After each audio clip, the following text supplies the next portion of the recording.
is the one to see. Call 387-2323. LA filing number 16-7969. WNXX, Jackson, KNXX, Donaldsonville, and WDGL HD2 Baton Rouge. This hour brought to you by Spencer Callahan Injury Lawyers, LA 21-12681, offices in Baton Rouge. Now, The Hunt Palmer Show. You are now listening to The Hunt Palmer Show on 104.5 ESPN Baton Rouge. Locking down the middle of the day. Live from the Mercedes-Benz of Baton Rouge studios. This is Hunt Palmer.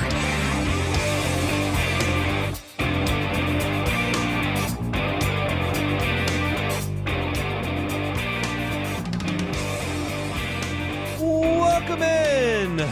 Hunt Palmer coming to you from the Mercedes-Benz of Baton Rouge studio downtown in the capital city on this Tuesday.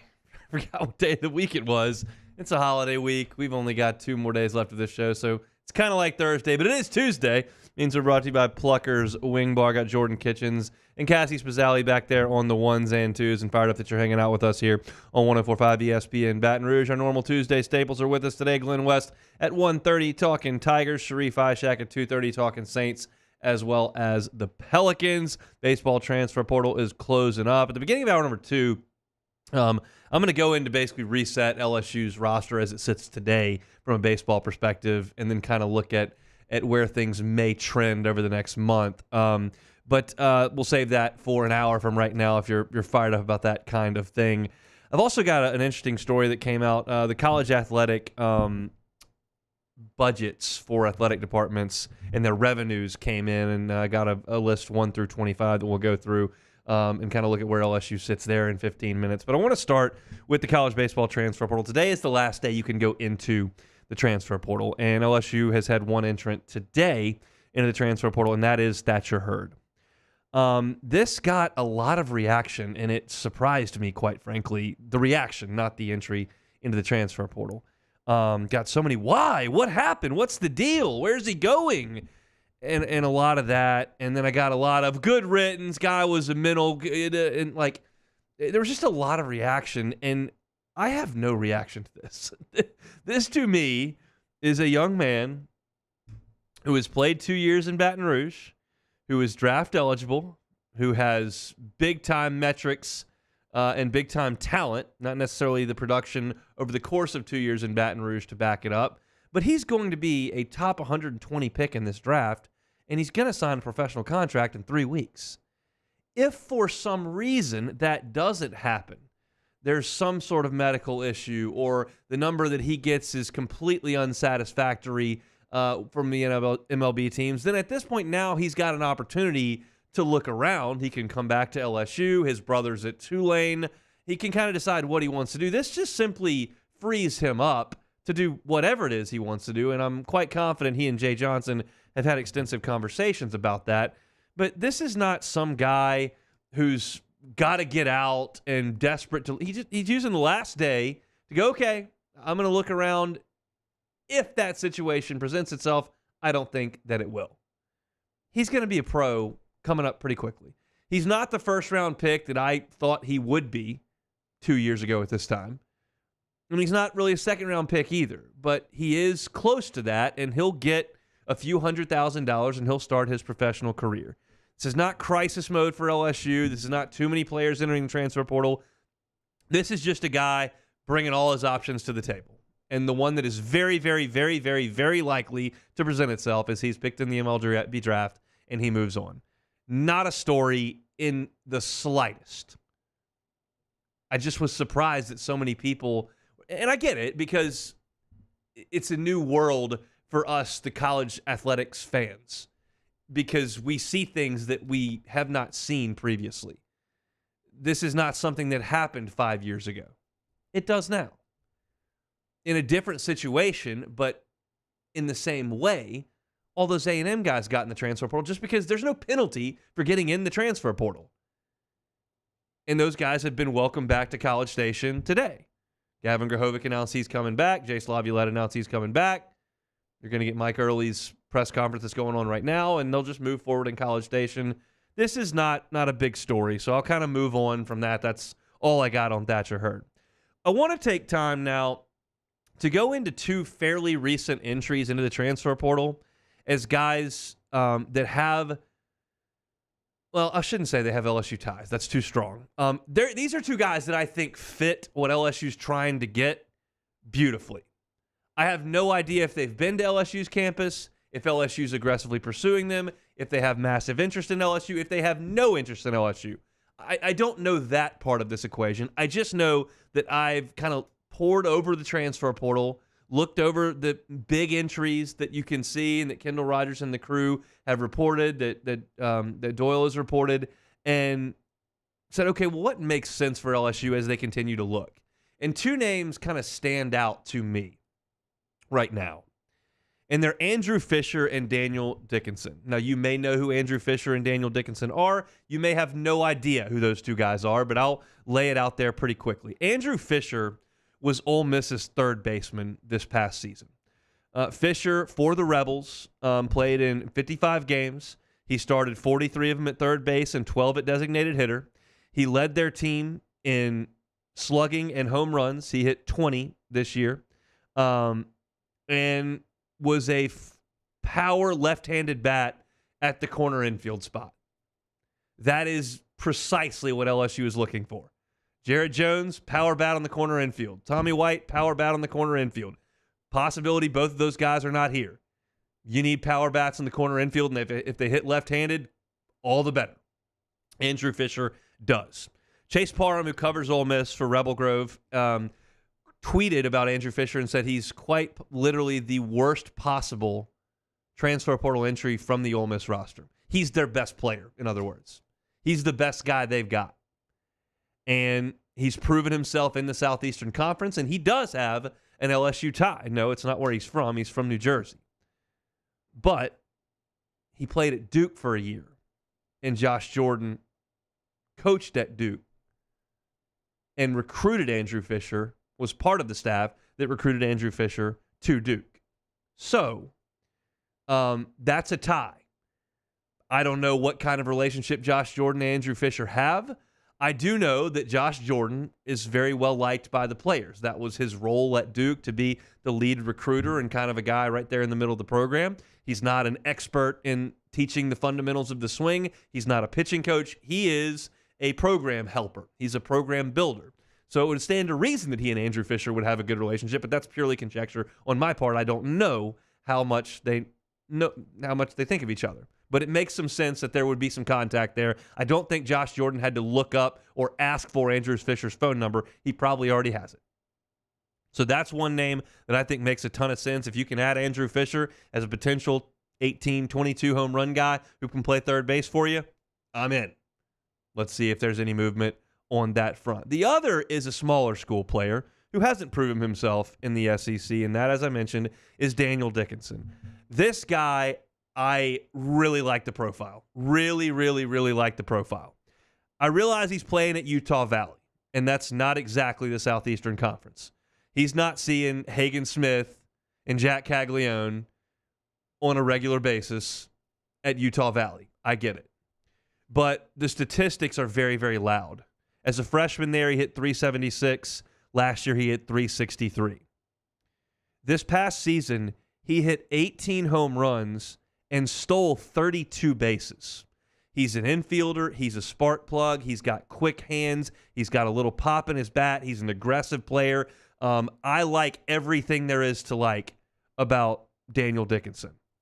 He's had some time with Team USA. The draft experts for next year's draft seem to think he's very much a top 100 player in that draft. I love this fit on the infield with Daniel Dickinson. I don't know if he's a shortstop. I don't know if he's a third baseman. I'm not exactly sure what position he could fill. But a guy with a little bit of pop in his bat that can absolutely steal bases, is a dirtbag on the infield, and has been super productive in 2 years to the point that the MLB draft scouts are right there on him, is right up my alley. I would love for LSU to add Daniel Dickinson. Now, there's technically kind of an LSU tie there because Eddie Smith has been his head coach for the last 2 years. Eddie Smith was on Paul Maneri's last staff here at LSU in 2021, the team that went to the Super Regional in Knoxville, and then he took the Utah Valley job. He didn't work for Jay Johnson, so it's not one of those deals. But obviously, if Daniel Dickinson had a question about LSU, Eddie Smith could be there to answer it. I just don't know how fired up Eddie Smith's going to be about his best player leaving town. Again, maybe these guys that coach at a lower level think it's awesome for their guys to be able to move up to the next level and to better themselves and to create value for themselves away from the program. Maybe they're bitter that they spent the time and investment to recruit a player, develop a player, and then they leave town. I can't speak to every single situation that arises, but Eddie Smith is its head coach, and he did spend a year here at LSU. These two guys, I think, fit what LSU's trying to do and are really good talents, and that I would really, really like. I think there's reason to believe that both guys absolutely would translate. Fisher's done it in the SEC, and Dickinson has done it, a little bit with Team USA and has garnered a lot of draft interest. I think it makes a ton of sense. So, again, I don't mean to tell you that both of these guys are on campus right now. I don't mean to tell you that they visited last week or that they're visiting this coming week. I don't even know if LSU's been in consistent contact with them. You can read the social media tea leaves if you want, and a lot of guys jump in the portal, and their Twitter and Instagram follows back and forth, and all that kind of stuff is that's what this time of year is for. It's basically flight aware season for the transfer portal on social media. However, these two guys are really talented. They're in the transfer portal, and I believe that LSU needs to continue to upgrade talent-wise, especially offensively. I feel pretty good about the talent level on the staff. You got to find some roles, and that's just the point of the fall in the early season as well. But as far as the team goes offensively right now, as I look at it, and I've got this whole sheet here all drawn out on my my legal pad. I'll get into it in 50 minutes at 2 o'clock, kind of what I'm thinking about the entirety of the offensive roster. I think they need to do more. And these two guys, to me, make a ton of sense. So we'll see over the next week or so if LSU is able to make some more additions in the transfer portal. My hope is it's one of these two guys. As I mentioned at the top of the show, the baseball transfer portal closes at the end of the day today. So if you're not in today, then you can't get in. If you're in today and haven't picked where you're going, that's fine. You can take it all the way through the summer if you want. Last year, Braden Montgomery went deep into the summer before he picked Texas A&M. That's fine. You just have to be sure that you are in, and then you pick your spot whenever it is that time is right for you. So if we get any news over the next 2 hours, we'll certainly let you in on any and all of that, but that's just my 2 cents on the current situation in the transfer portal right this very second. Our Tuesday shows brought to you by Plucker's Wing Bar. Interesting piece that I pulled up today, college athletic programs revenues. Where does LSU stand nationwide? What about the SEC? What about the Big Ten? What about the Big 12 and ACC? And some really interesting trends, especially with the private money that comes into some of these athletic programs. I'll let you know all that coming up next. You are now listening to The Hunt Palmer Show. Audio Video Security Solutions, avssla.com is the website. Mitchell Fisher and his team, fantastic locally owned and operated company right here in Baton Rouge. I give you Mitchell Fisher's cell phone number just about every day. You're not calling some line. You might get a receptionist. You might not. Leave a message. We might get back to you. You're calling the owner's cell phone number here. That's got to mean something. It's incredible customer service they've got at Audio Video Security Solutions. Mitchell is at 225-439-7920.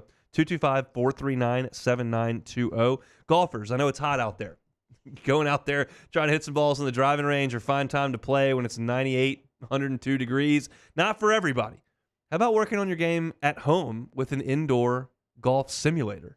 That's something that a lot of people are putting in their homes these days. Well, how do you even start that process? Call Mitchell Fisher and his team. They have done this. They have put golf simulators into homes before, and they're happy to help you with that. My wife's listening. Get me one of those. Audio Video Security Solutions is the company. avssla.com is the website. Mitchell Fisher's cell phone number again, 225-439-7920. Check them out online, avssla.com. Our listeners fire off their opinions on the jimsfirearms.net hotline at 499-1045. Keep listening for your next chance to shoot us your thoughts with the jimsfirearms.net hotline on 1045 ESPN Baton Rouge. There it is, the extra mile, on the border of expected and extraordinary for those willing to go further, like vans customized for work or play, with safety and tech to keep you connected. Supported by a 5-star sales, service, and finance team, and backed by the 1-star you know. So go the extra mile. It's never crowded, because so few have what it takes to go there. Mercedes-Benz Vans. Bayou Chrysler Dodge Jeep Ram is taking $20,000 off new 23 Ram 1500 trucks. We're open for business in our beautiful new showroom and taking $20,000 off the powerful Ram truck. All new Bayou vehicles come with a 7-year, 100,000-mile warranty. The crew at Bayou Automotive is going to do right by you. The Windsor Senior Living Community in Mandeville, Louisiana is a beautiful, vibrant apartment community geared toward seniors. They are nestled right in the heart of Mandeville, where seniors live a more carefree lifestyle in spacious apartments with the peace of mind that comes from having a little extra help. Call the Windsor at 985-624-8040 to schedule a lunch and tour. Come see how the Windsor can be your passport to peace of mind.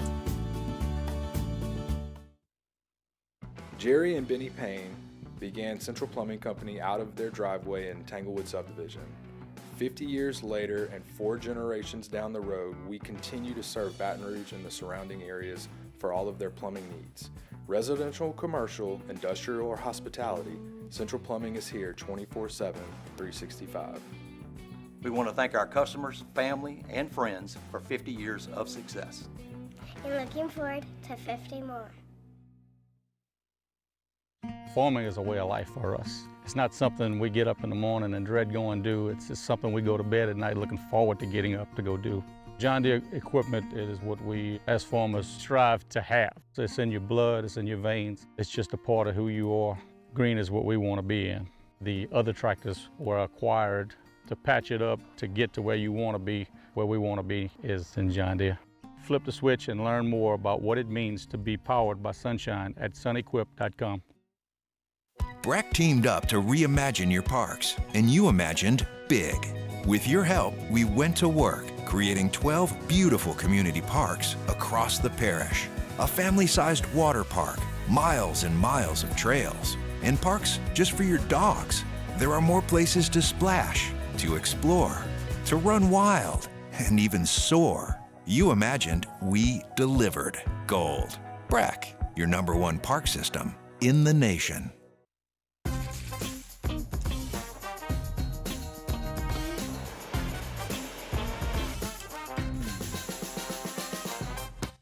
Lunch on Wednesday from Los Reyes. Max Gotro filling in for me and Jimmy. Wes Reynolds, Scott Rabelais, and professional sports handicapper Randy McKay join the show. Live at lunch, 11 a.m. Wednesday on 104.5 ESPN Baton Rouge.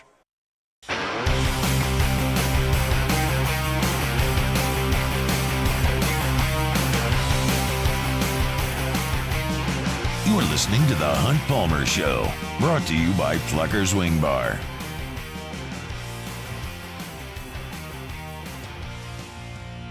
Moving right along, Tuesday edition of the Hunt Palmer Show. Glenn West with us in 15 minutes from right now. We'll talk some Tigers as we generally do with our guy Glenn West from Go 24/7.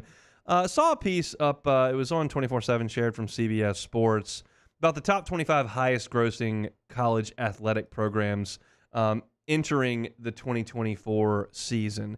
And it outlined essentially what you already know, but I found it interesting. I found it fascinating that it actually put dollar figures to it and where some of that money is coming from. So we got the top 25 here. And I'm going to group the conferences as they sit literally today on the 2nd of July. That means that everybody's moved. We know that Texas and Oklahoma came over as of yesterday. We know the Pac-12 no longer exists. We know that the Big Ten's added some, the ACC's added some. So I choose to group them out that way because that's the world we live in today. Even though they didn't compete in those leagues last year when these numbers were compiled. And these numbers will change based on those movements and now new revenue sharing from the conferences that have bigger pies to add out, to dole out money in. So the Big Ten has 18 members now. 11 of those 18 members are in the top 25. Don't have Purdue, Northwestern, Rutgers, Indiana, Maryland, UCLA, or USC. I was fascinated that UCLA and USC not in this. They're in LA, monster media market. Literally a lot of money running through those universities, but the interest in athletics just not necessarily there. And they don't make the top 25. You're looking at programs like Arkansas, Illinois, Iowa, South Carolina that are creating more revenue than those two teams. Now, they've been playing in the Pac-12. We understand that circumstances do change, but still interesting to me that UCLA and USC nowhere to be found. So 11 of the 18 members of the Big Ten rank in the top 25. Of the SEC, 12 of the 16 in the top 25. So the Big Ten and the SEC make up 23 of the top 25. The SEC teams that did not crack this list, Vanderbilt, no surprise. Missouri, no surprise. And then the two Mississippi schools, Ole Miss and Mississippi State. And you realize that's a battle they're always going to fight because you're talking about a state that's not flush with cash and you're talking about splitting it in half. I wouldn't suggest that Louisiana is just drowning in money, but it all goes one place. At Ole Miss and Mississippi State, you got to split it.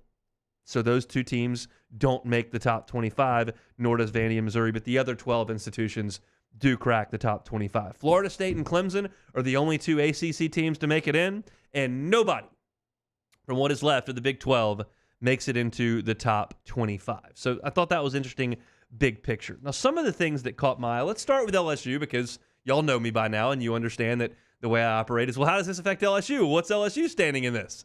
LSU is number 9 in the top 25 collegiate athletic revenue streams. Back in 2022, LSU was number 6. They made just a fringe under $200 million. In 2023, that number just topped $200 million. $200 million, $476,979. That doesn't really matter all that much. But as the blurb is written here, as LSU creeped into the $2 million club, the Tigers football program received between $26 and $27 million in donations in the last 2 seasons. That's a significant amount of cash for little old Louisiana. Football ticket sales increased by $3 million in 2023. The men's basketball program brought in about $12 million in both seasons, while the women's basketball went from $1.7 to $2.4 million. All other sports, $8.5 to $11.1 million, enjoyed an influx of cash. So everything on the up at LSU in terms of the money that's flowing in. One thing that I noted from the blurbs here is that LSU, who ranks number 9, it says, as I mentioned, $26 to $27 million in donations for football the last 2 seasons. Compare that to Texas A&M, who got $115 million this year. You're talking about $90 million more that A&M got poured in privately to their football programs. That, folks, is a little bit of my fear. And you're perfectly within your right, and it's rational to sit there and go, they've always had this money. They always spend a bunch of cash. They never win squat. You're right. Hester's right. Taylor Sharp's right. You're all right. That's correct. But I'm just sitting here going, how many times can they top us by $90 million and not climb over the top? I hope it's a lot. I hope it's 70 more. And then I don't have to worry about it because I'll be gone. But that just seems like a huge number, right? So let's move forward with a couple of other numbers that stuck out. Listen to the way that a coaching hire can swing things. Nebraska is number 6 on this list. This number feels wrong to me, but I'm just reading the report from CBS. If it is wrong, it's their fault, not mine. I'm just reading it. It says that Nebraska football got a massive influx from its donors. And I would say that makes a lot of sense. Scott Frost wasn't exactly lighting it on fire there, and Matt Rule's a fairly engaging fellow. He ought to, inspire some confidence as he takes over that program. In 2022, Nebraska football from private donors received $86,000. $86,000? That falls out of rich people's pockets at the bus stop. Not that they take the bus, but at the private airport lounge. 86 grand? How much did they get in 2023? $15.8 million. They literally went up $15 million because they switched coaches from Scott Frost to Matt Rule. You think a coaching change doesn't inspire some confidence? That's the beauty of it. As soon as it gets awful, it immediately pivots to great once you bring a new coach in. A&M was in the dumps from a baseball perspective a week and a half ago. Now all of a sudden they think they've got it made because they've got their coach who's never coached a game, and Grahovic's coming back and Laviolette's coming back, and that press conference just sets a fire to people. And Nebraska got $15 million, really close to $16 million more year over year with one coaching change, which I found incredibly fascinating. Now, let's talk about Texas. Texas comes in at number 3 on this list. As it reads, the Longhorns made $23.2 million in media rights, while the SEC, $55 million, and Big Ten counterparts, $49 million, nearly doubled that. You want to see why Texas wanted to make the jump? And you knew this. That's not breaking news, but it does put some dollars and cents to it. You're in the Big 12, here's $23 million. You're in the SEC, here's $55. Pretty big deal. And so Texas's revenues are going to spike in the SEC. And the question is, are you creating a bit of a monster? Is taking a fan base and alumni base that already has more money than most and then pumping the athletic department with more thanks to your TV contract, are you creating a monster? Now, at the same time, you're looking at it. If you're LSU, you're Georgia, you're Auburn, you're South Carolina, you're Florida, you're going, yeah, but the addition of Texas and Oklahoma are also going to grease my pockets, because the TV deal that we negotiate with those guys in the fold is going to create a bigger monetary package, and it's all going to come back to us as well. So we'll keep up. That's just the way that you would think about it. But I thought that was fascinating. And as I said previously, A&M is number 2 on this list. Got $115 million in donations to the football program this past year. They reported about $54 million in 2022. So there's another coaching change. Jimbo out, Elko in, bang. $70 million coming right in. Just a different world when that happens. Incidentally, I would maybe not have guessed this. Maybe I would have, but probably not. I probably would have gone to Texas or Texas A&M for the biggest revenue stream as far as collegiate athletic budgets go. Ohio State actually takes the cake there. The Buckeyes in 2023 made $279.5 million. 279.5. That beat Texas A&M by about $400K and beat Texas, who was in third, by about $8 million. So from the top 10, Ohio State's 1, Texas A&M 2, Texas is number 3, Michigan number 4, Georgia is number 5, Nebraska number 6, there's your coaching change, Penn State number 7, they still don't win anything, Tennessee number 8, LSU number 9, and the number 10 spot goes to the Alabama Crimson Tide. If you're just jumping in to miss the top of this segment, by conference, 11 of these top 25 from the Big 10, 12 from the SEC, Florida State and Clemson come in from the ACC, and nobody from the Big 12 scratch the top 25, which includes schools like Illinois, Minnesota, Oregon, Washington, South Carolina, Arkansas, not the blue blood powers you think of, but because they've hitched their wagon to successful conferences, can boast pretty strong revenue budgets. So it is what it is. It's a never-ending race for more and more cash. And LSU doing okay as the Tigers come in at number 9 on this list. Tuesday show is brought to you by Plucker's Wing Bar. 2 locations, Nicholson just south of campus, Bluebonnet in front of the mall, Louisiana. If you're getting a big crew together for the 4th of July, coming over to the house and you don't really want to cook or stand over a blazing hot barbecue pit because it's really hot outside as well, hey, Pluckers can help you with some catering. They're happy to do that for you. Got the whole crew coming over. Get a big old mess of wings. Get a huge tray of fries as well. Got all your sauces covered there. I kind of partial tater tots myself. Throw those in there in the mix. Pluckers happy to help you out with that, and they bring you our Tuesday shows each and every week. If you don't like our wings, we'll give you the bird. Let's talk to Clint West. Go 24/7 coming up next. You are now listening to The Hunt Palmer Show.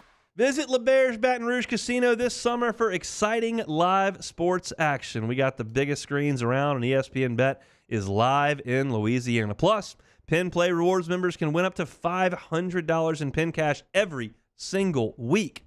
All you got to do is visit pinplaysports.com LeBears.com/cover5 today and register for your chance to play and win. If you're not a member, no big deal. You can get the Penn Play app today. LeBears Baton Rouge Casino is your live sports headquarters. Bring your crew for all the action. Must be 21 or older. Gambling problem? Call 877-770-STOP.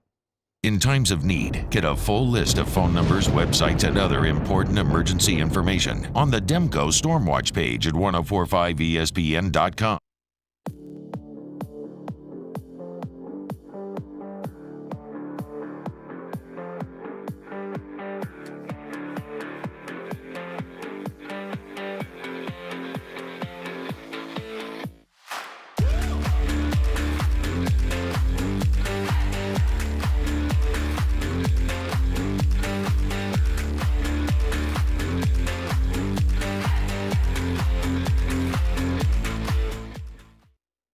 Bayou Ford has $10,000 off F-150. $10,000 off the new 2024 Ford F-150. And all new Bayou Ford vehicles come with a 7-year, 100,000-mile warranty. The crew at Bayou Ford is going to do right by you. Electricity is all around us, and our families depend on it. Every day is sparked by the power of a cold drink or a warm meal, a movie night, and a comforting light at the end of a dark hallway. From sunrise to sunset, playtime to bedtime, our team is ready to take care of your electrical needs. Even in the case of an after-hours emergency, the light in your life shines brighter with Mr. Electric. Hey, it's Matt Moscona. For years, you've heard me tell you about Insurance Network of Louisiana, helping you find better coverage for less money. But it's not just for your home and auto. They also offer commercial property. So, retail stores, professional offices like doctors, dentists, attorneys, clothing boutiques. Insurance Network of Louisiana can find you better coverage for less money. They service the entire state of Louisiana, and they're local. So call today at 293-0450 or lainsurance.net. I've been doing business with Luba for 25 years. They're dependable, trustworthy. It's just the attention to detail with our clients. Our folks have years and years of experience. They're highly trained professionals, but many companies have that asset. What I'd like to think makes Luba a bit different is that we use those talents in a way that truly is dedicated to serving the needs of the folks who depend on us. Gulf Coast Office Products is a nationally recognized Savin office equipment dealer based right here in Louisiana. Over 100 employees strong, Gulf Coast has the boots on the ground to support all vertical markets, from education, engineering, legal, and finance. With the latest in office technology, from desktop to production segment units, Gulf Coast and Savin have the perfect fit for you. Call 225-756-2644. That's 756-2644 for Gulf Coast Office Products. Jerry and Benny Payne began Central Plumbing Company out of their driveway in Tanglewood subdivision. 50 years later and 4 generations down the road, we continue to serve. Musso, join us for Tuesday's AFR presented by Sunshine. Shay Dixon on 3, the Bengal Tiger, joins the show to talk recruiting, and it is transfer portal deadline day in college baseball. Tuesday's AFR 3 to 6, 104.5 ESPN Baton Rouge.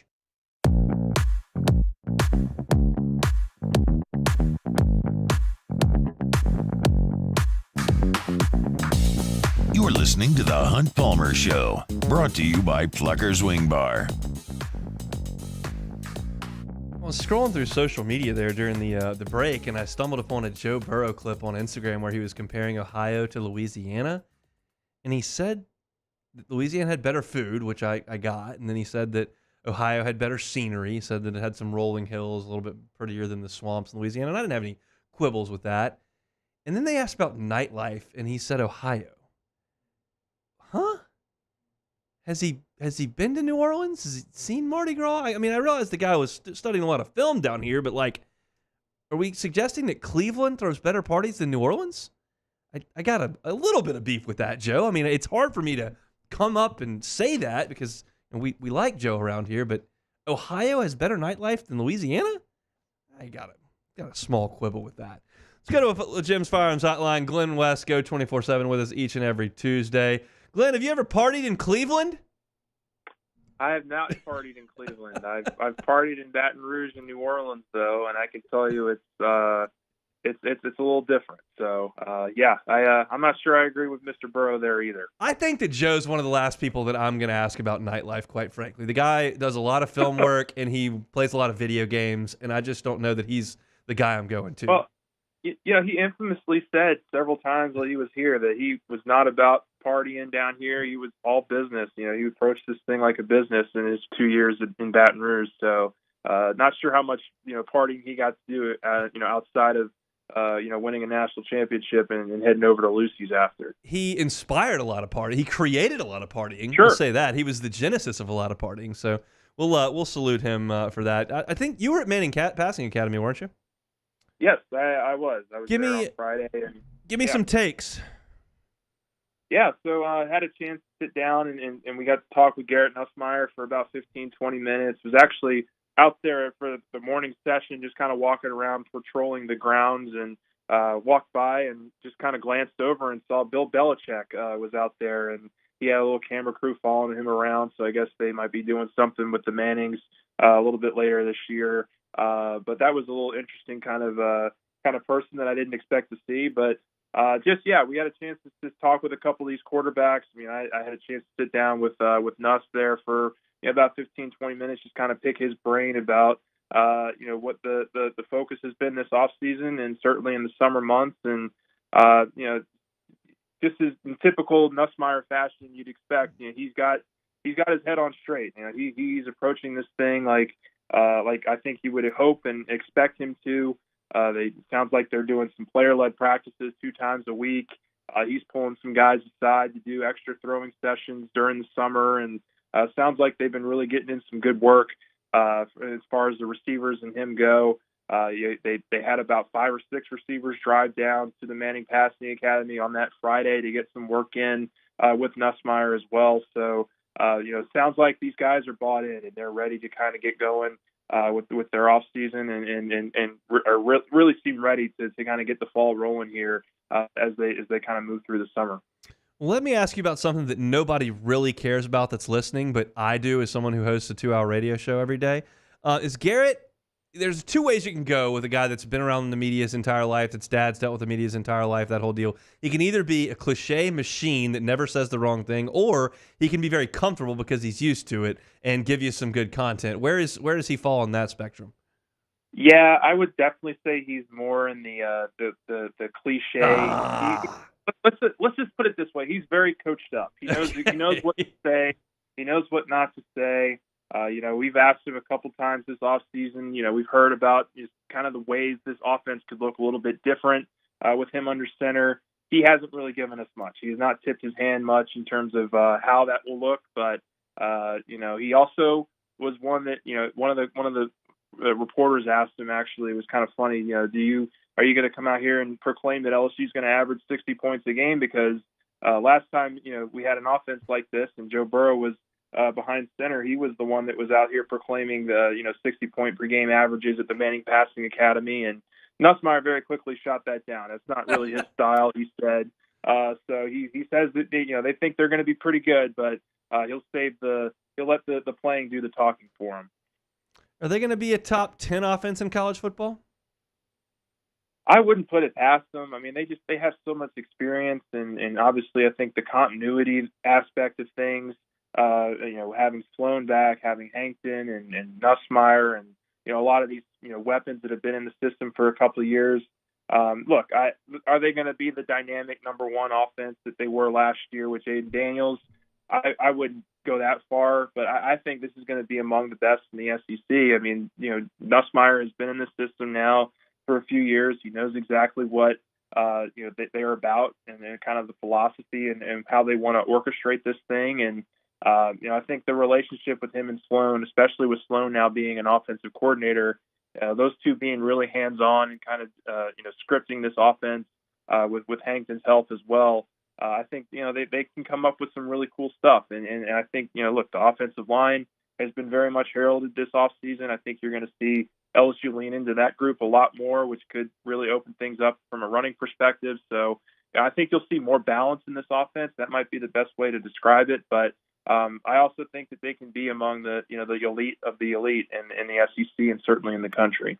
I feel like that's a ridiculous question to ask because the top 10 offenses in college football, like that's a really hard mountain to climb. Of course, last year they were the best, but I wanted to see where you would go there, and you didn't really flinch. Would you say anything worse than top 25 would be disappointing? I think so. I mean, look, like I said, they have so much returning just in terms of like their core philosophy. I know they lost Mike Denbrock, but they still have Brad Davis, they have Cortez, they have Joe Sloan. They know exactly what they want this offense to be, and at least from everyone that I've talked to around the program this offseason, like they feel really comfortable with where this thing's going. And I think like I just said, the offensive line I think is going to be a huge part of this.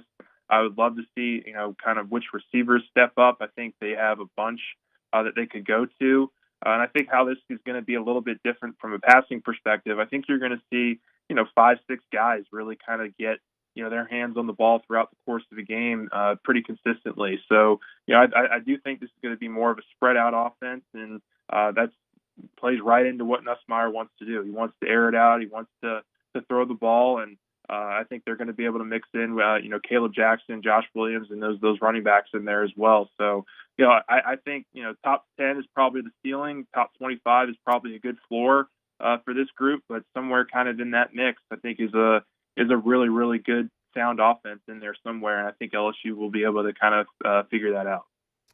Got to guess the 3 guys who will head to media days? Yeah, I would probably guess Nussmeier will go. Greg Penn will go. These are complete guesses on my point. Yeah. This is not an actual declaration. And then I would say one of the offensive linemen, either Emory Jones or Will Campbell. I would imagine one of those 2 guys goes as well. Like I think that's a good kind of starting point for who could go there in a couple weeks. All right, we'll see. Last thing, I want to check in on baseball with you here. How much activity do you expect incoming in the transfer portal over the next couple of weeks? Yeah, I would imagine it slows down a little bit here. I think you got to have one eye towards the draft now and making those calls every day to the players that you want to get and want to keep. There's certainly a route here where they could add another infielder. We've heard some of the names that have come up, and I think that could be an option there for Jay Johnson to add an infielder. I think they've done a nice job, replenishing this pitching staff to some degree, and now you just got to wait for the draft to see kind of how it all plays out and who you're going to be getting in. But I do think you've got to walk a fine line here over the next couple of weeks. I don't think you want to overdo it in terms of additions, but finding a nice healthy balance in there, I think is probably the plan. And I'll be interested to see who it is because they've got 8 guys committed out of the portal right now, and I would imagine a couple more probably are coming sooner than later. Have any of the outbound names surprised you? No, not really. I mean, I would say probably Cam Johnson and Aiden Moffitt were the 2 toughest ones to lose because I think those are 2 young pitchers that have a ton of potential, and really with another year of development, I think you could have seen make big strides. But in terms of surprises, there really weren't a whole bunch, in terms of guys who left. And Jay kind of hinted at this a couple weeks ago when we were talking to him that this is going to look a lot different than maybe he initially thought 18 months ago. But they're doing their due diligence, and they're putting in some good work and getting some good guys in here to kind of help supplement those departures. Glenn West, senior writer over at Go 24/7 for all your team coverage, recruiting coverage. He and Sonny got you covered over there at Go 24/7. He's with us every single Tuesday. Glenn, have a great 4th. We'll talk next week. Yes, sir. Thanks, Hunt. You too. Glenn West, senior writer over at Go 24/7. As far as baseball goes, at the top of hour number 2, so in just about 15, 18 minutes, I will go through the offense and defense. We're going to leave the pitching staff aside for this point. Go through the offensive defense, kind of what I think the roster looks like right now and what a starting 9 could look like, and then where I think they need to upgrade potentially over the next couple of weeks. I think there are going to be a couple more additions offensively to this LSU baseball program for next year's team. I gave you a couple of names that I would like to see at the top of the show. If you missed that, you can go back and listen to the top of the show on demand and see kind of where my head is there. No inside information there, just a couple of guys whose profiles I like, whose numbers I like. and I'll kind of get deeper into those weeds coming up at the top of hour number 2. Sharif Ishak's going to be with us in hour number 2 at the bottom, so about 45 minutes from now, we'll talk some Pelicans with Sharif, talk some Saints with Sharif as well. Looking forward to that. I think I'm going to join Sharif tonight via Zoom to talk some MLB draft coming up, so you can catch that over at WDSU. When we come back, I'm going to close out the hour, and I'm going to do so talking about something that I have absolutely no business talking about whatsoever, but I'm going to do it anyway. It's the Hunt Palmer Show. You are now listening to the Hunt Palmer Show. Every shot, every goal, ESPN Bet has fans covered for the biggest moments on the road to a championship. The exclusive sportsbook of ESPN is the only place to find special offers and promotions from your favorite ESPN shows and personalities throughout the playoffs and the season. New users can get a bet reset up to $1,000 in bonus bets if your first bet doesn't win. That's right. New user, first bet up to $1,000 doesn't win, deposited right back into your account. You can't beat that. So download ESPN Bet today. What a play. Must be 21 or older. Gambling problem? Call 1-800-522-4700 in partnership with LeBears Lake Charles. Terms and conditions apply. See app for details. Get the 104.5 ESPN Baton Rouge app powered by Bayou Ford and tap the microphone icon to send us your thoughts in an audio message. Your message could be played on air during Off the Bench with Esther and T-Bob, The Hunt Palmer Show, and after further review with Matt Moscone. Bayou Chrysler Dodge Jeep Ram is taking $20,000 off new 23 Ram 1500 trucks. We're open for business in our beautiful new showroom and taking $20,000 off the powerful Ram truck. All new Bayou vehicles come with a 7-year, 100,000-mile warranty. The crew at Bayou Automotive is going to do right by you.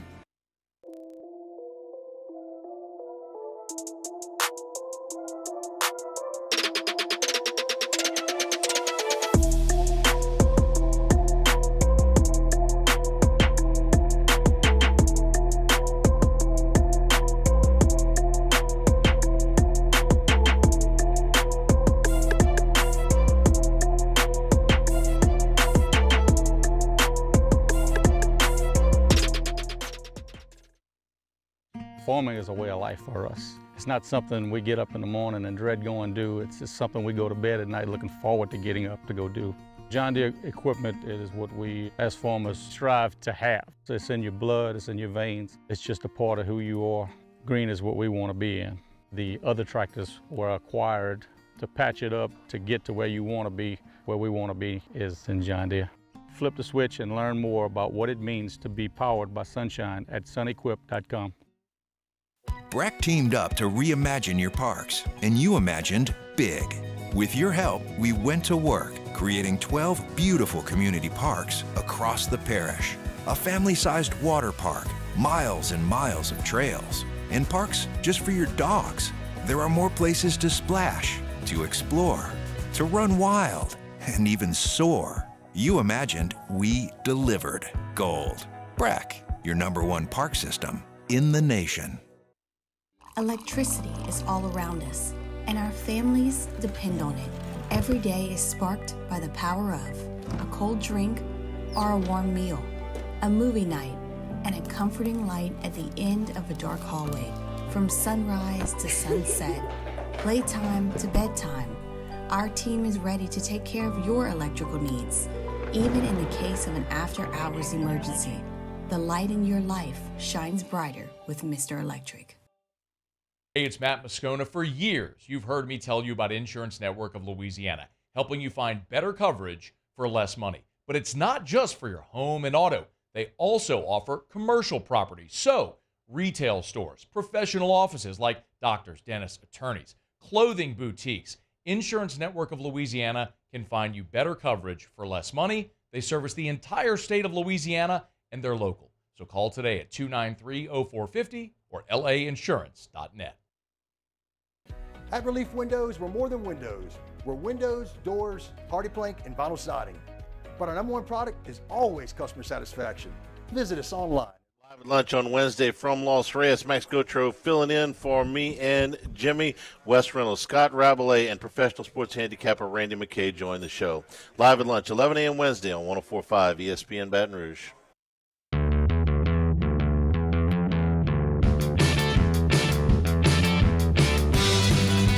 Listening to the Hunt Palmer Show, brought to you by Plucker's Wing Bar.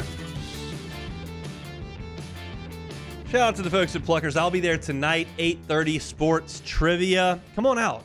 A lot of folks not working much this week. I know that folks that are not in school are looking for something to do. Plucker's always a great option on Tuesdays. We'll be watching some sports, be answering some trivia questions. You can win gift cards, drink some cold beer, eat some awesome wings. Always a good time at Plucker's on Tuesday nights. 8:30, we'll have you out of there by 10 o'clock. Looking forward to getting out there tonight. Okay, as I teased, go into the break, I'm going to talk about something I have no business talking about here because I have no knowledge of what I'm about to talk about. And I admit that right up front. So there's no hot takes here. There's no research that's been done. I just don't get it. I simply don't understand. I don't understand how the United States of America can continue to go out there in these soccer games and lose to these tiny little countries. I do not understand. I don't understand volleyball either, but I watch the Olympics and we're good at it. I don't understand swimming either. I watch the Olympics, we're good at it. I know we're good at baseball and we're good at basketball. Yeah, we don't have the number one player in the world in men's tennis. I get that. But, we have good doubles teams that win all the time. Our women are very good at tennis. We're good at everything. And we go out there in soccer and we can't beat anybody. I do not understand how the United States of America can continue to put this poor a product out in soccer. I did not watch 1 second of that game last night and don't plan on watching the next time they play. I don't really care. But I'm curious, as someone who loves sports, follows sports, understands sports to a certain extent, and yeah, you can tell me that other sports take it more seriously. You can tell me that our better athletes play other sports. The fact of the matter is, nobody lives in Panama. Nobody lives at these population pools are tiny. We have 330 million people. We do have youth soccer programs. Yeah. We do have collegiate soccer. We do have resources and pump money into it. We do have players who play overseas in Europe. This is not 1958. We should be pretty good at soccer. I'm not telling you need to go out there and hammer Argentina 4-0. You need to beat Uruguay and Panama. I'm told Uruguay's good. You need to beat Uruguay. We should beat Uruguay in sports. We beat them in every other sport. We're good at everything except soccer. And I can get to an extent that they care more. But, we ought to be able to put together an infrastructure in this country that can handle Panama. No, you're 100% right. And I watched the game last night, and it was very depressing.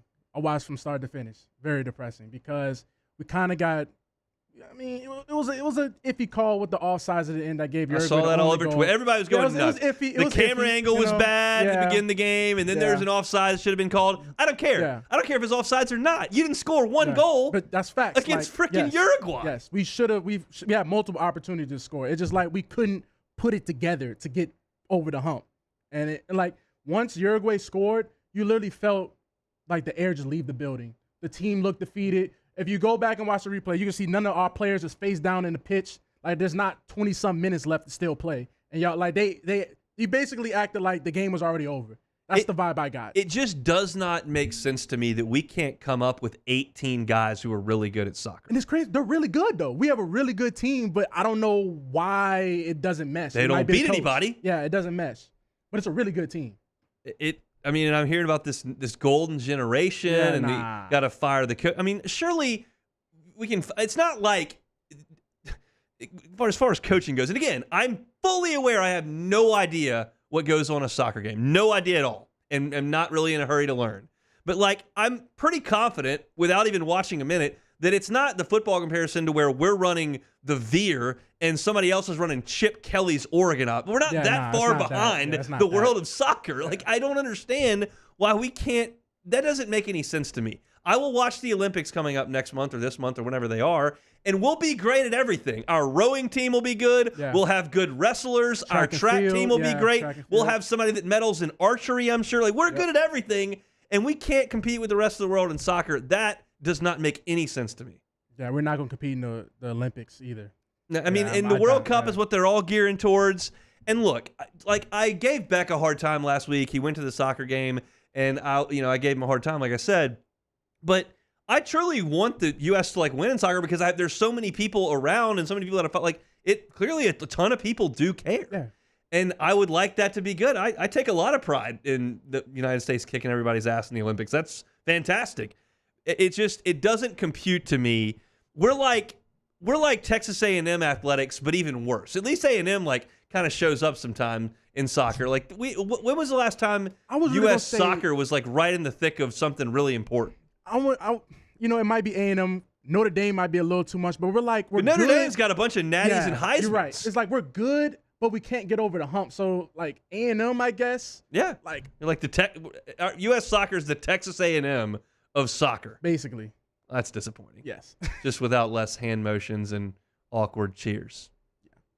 No yell leaders. No yell leaders. U.S. soccer. Maybe they need some yell. They need something. You need something. They got to do something because that's just not good. You should not be. The United States of America should not lose to Panama in any sport ever. And to add a little bit of salt on the wound, we lost in Arrowhead on U.S. soil. Yes. Get Mahomes out there. Yeah. Make it happen. All right, that's hour number one here on a Tuesday edition of the Hunt Palmer Show.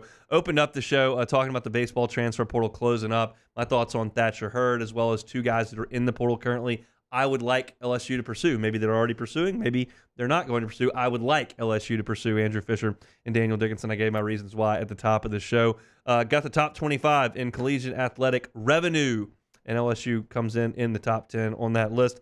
Glenn West, to go 24/7, was with us at 1:30.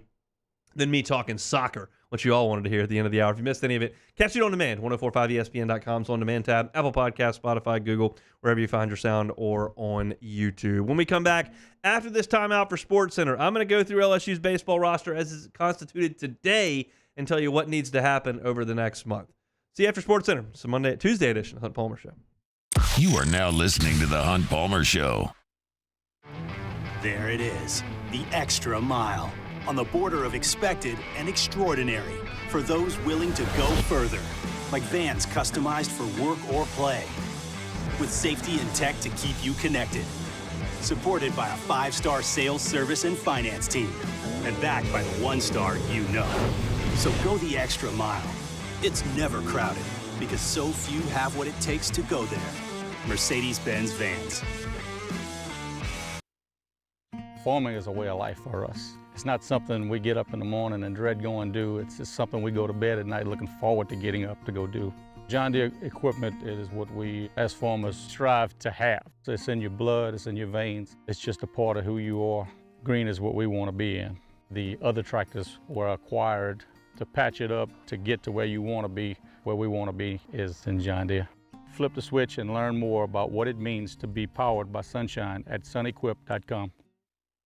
Bayou Ford has $10,000 off F-150. $10,000 off the new 2024 Ford F-150. And all new Bayou Ford vehicles come with a 7-year, 100,000-mile warranty. The crew at Bayou Ford is going to do right by you.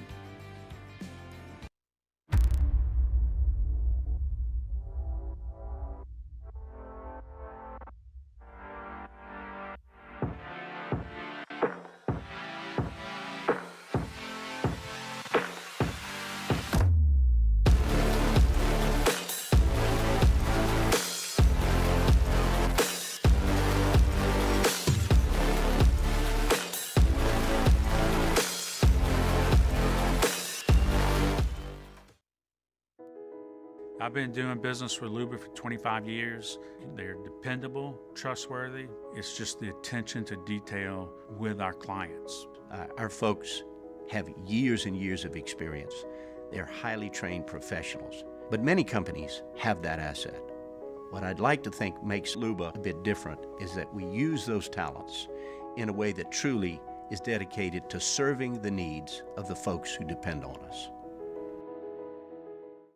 Gulf Coast Office Products is a nationally recognized Savin office equipment dealer based right here in Louisiana. Over 100 employees strong, Gulf Coast has the boots on the ground to support all vertical markets from education, engineering, legal, and finance. With the latest in office technology, from desktop to production segment units, Gulf Coast and Savin have the perfect fit for you. Call 225-756-2644. That's 756-2644 for Gulf Coast Office Products. Jerry and Benny Payne began Central Plumbing Company out of their driveway in Tanglewood Subdivision. 50 years later and 4 generations down the road, we continue to serve Baton Rouge and the surrounding areas for all of their plumbing needs. Residential, commercial, industrial, or hospitality, Central Plumbing is here 24/7, 365. We want to thank our customers, family, and friends for 50 years of success. And looking forward to 50 more. Breck teamed up to reimagine your parks, and you imagined big. With your help, we went to work, creating 12 beautiful community parks across the parish.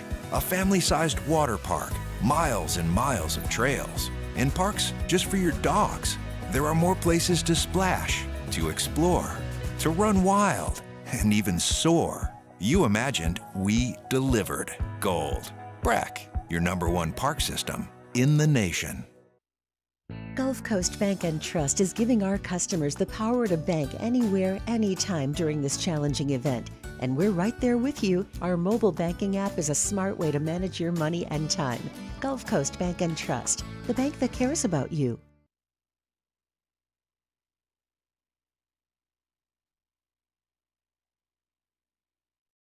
This is SportsCenter. I'm Christine Lisa. Utah State's informed football coach Blake Anderson of its intent to fire him after an external investigation of alleged non-compliance of Title IX policies that require full and timely reporting of disclosures of sexual misconduct, including domestic violence.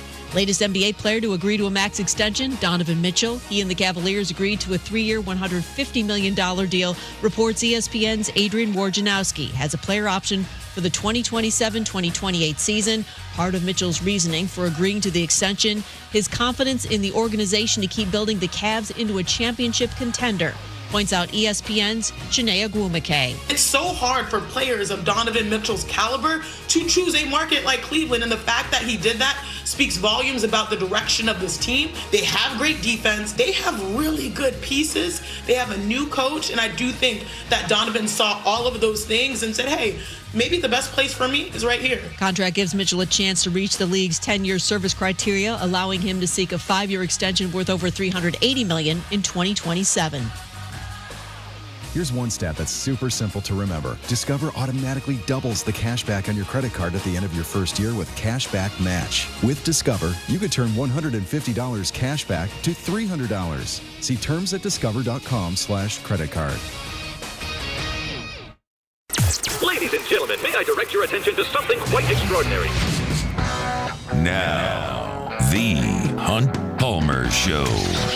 The Hunt Palmer Show on 104.5 ESPN Baton Rouge. Live from the Mercedes-Benz of Baton Rouge studios. This is Hunt Palmer.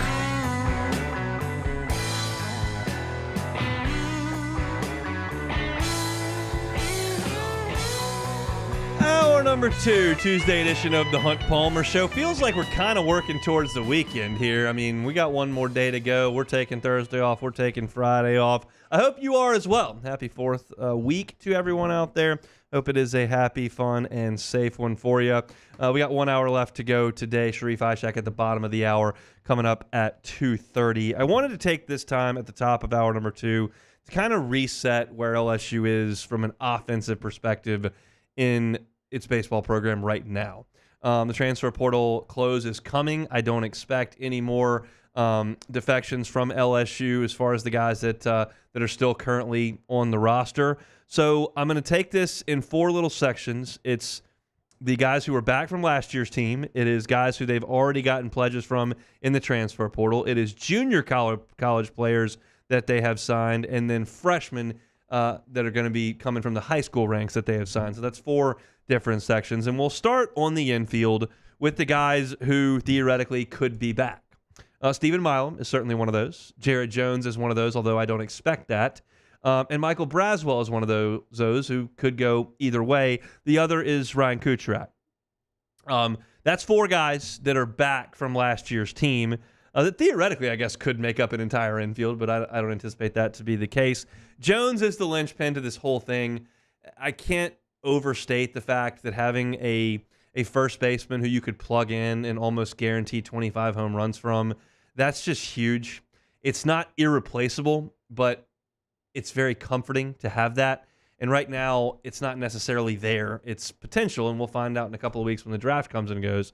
But that's where you are right now with program guys.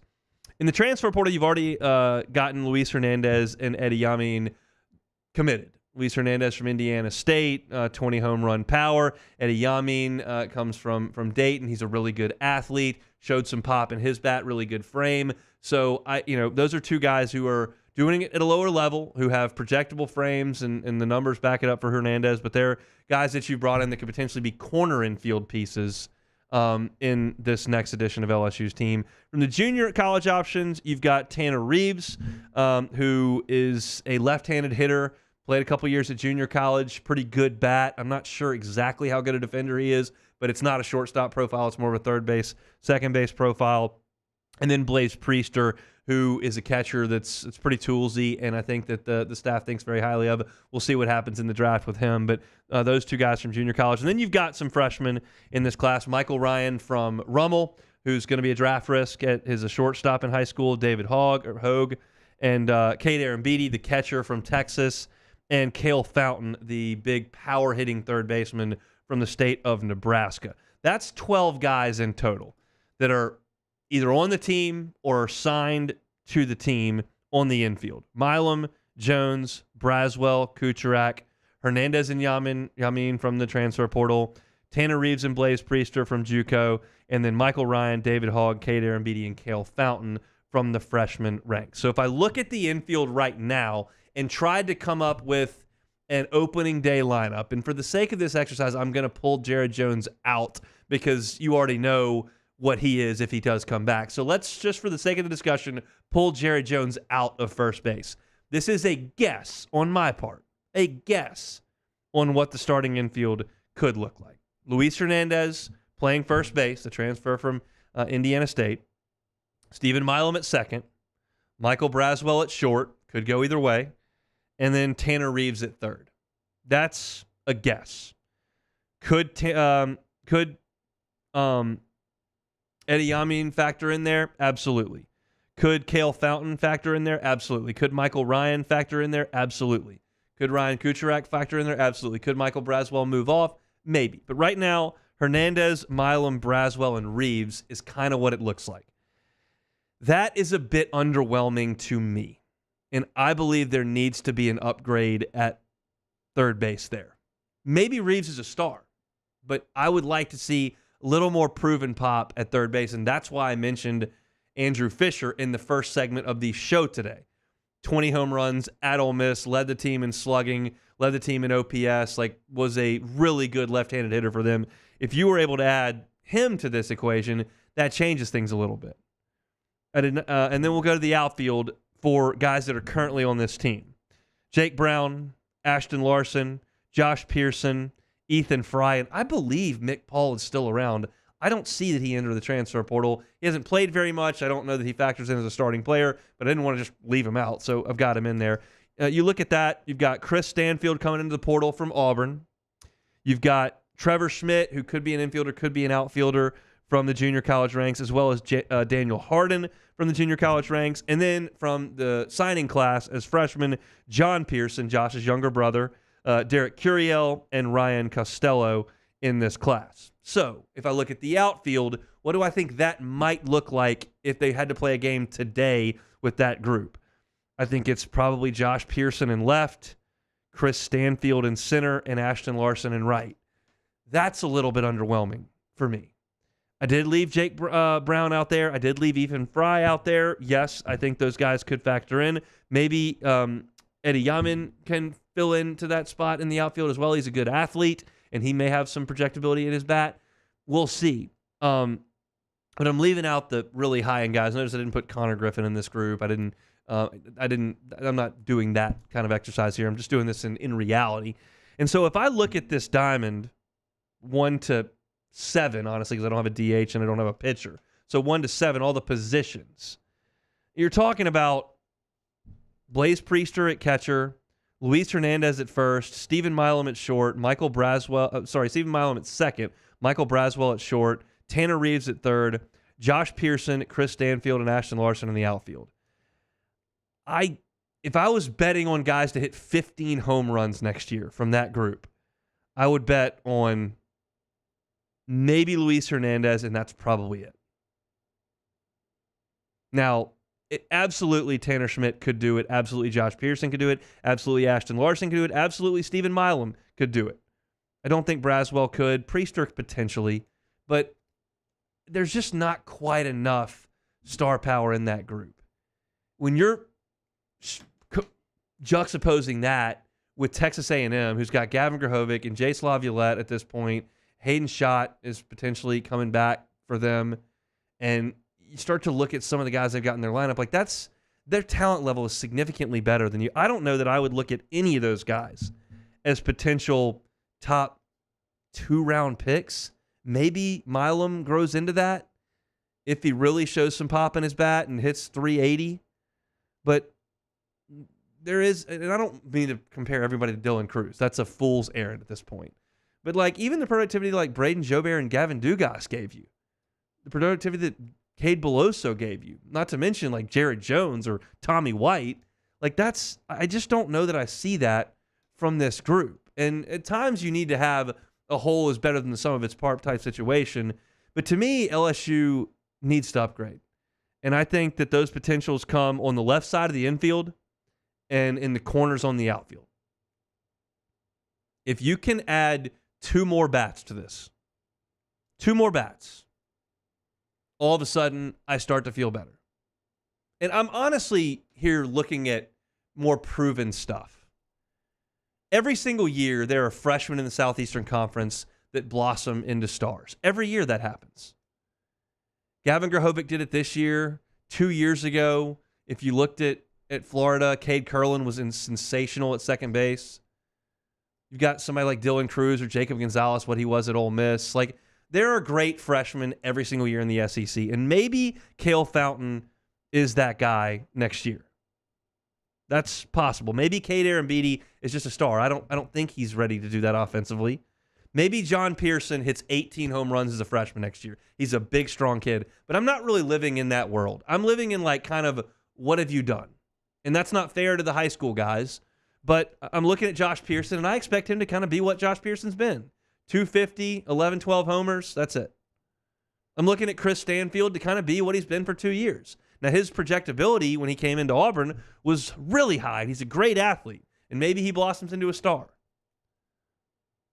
I'm looking at Michael Braswell, and I'm not expecting, because we saw him hit some home runs late in the season this year, certainly in Hoover, that, oh, well, that's going to be a guy that now all of a sudden he's a 340 hitter, and he's going to hit 11 home runs.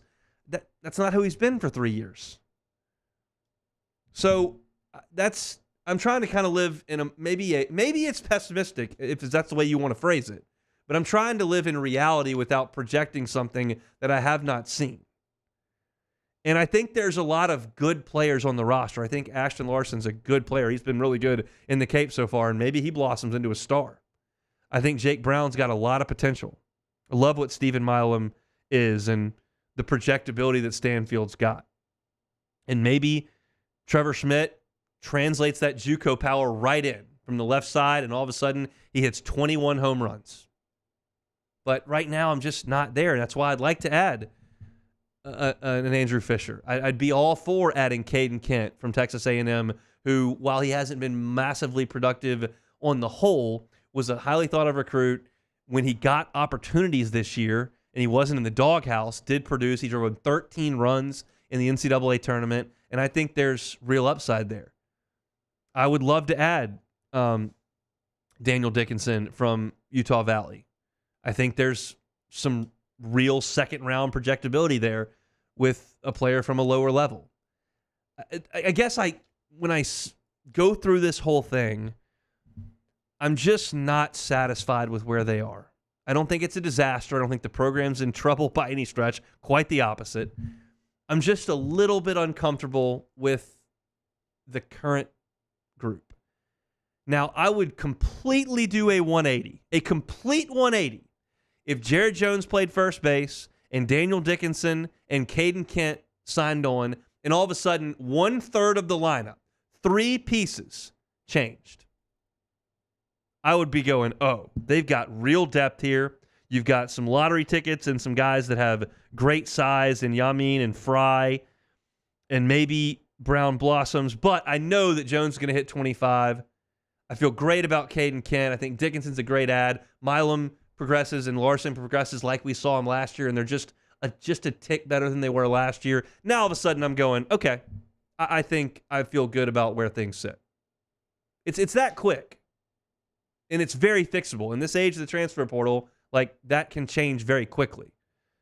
To summarize, like, I'm not over the moon today, but that potential's still out there. So we'll see. This did not talk about the pitching staff. I think there are a lot of really good options from that perspective. And I'll tell you this. When I look at this, I've drawn a field on my legal pad here, like, of guys that I'm willing to write their name in pen at a position.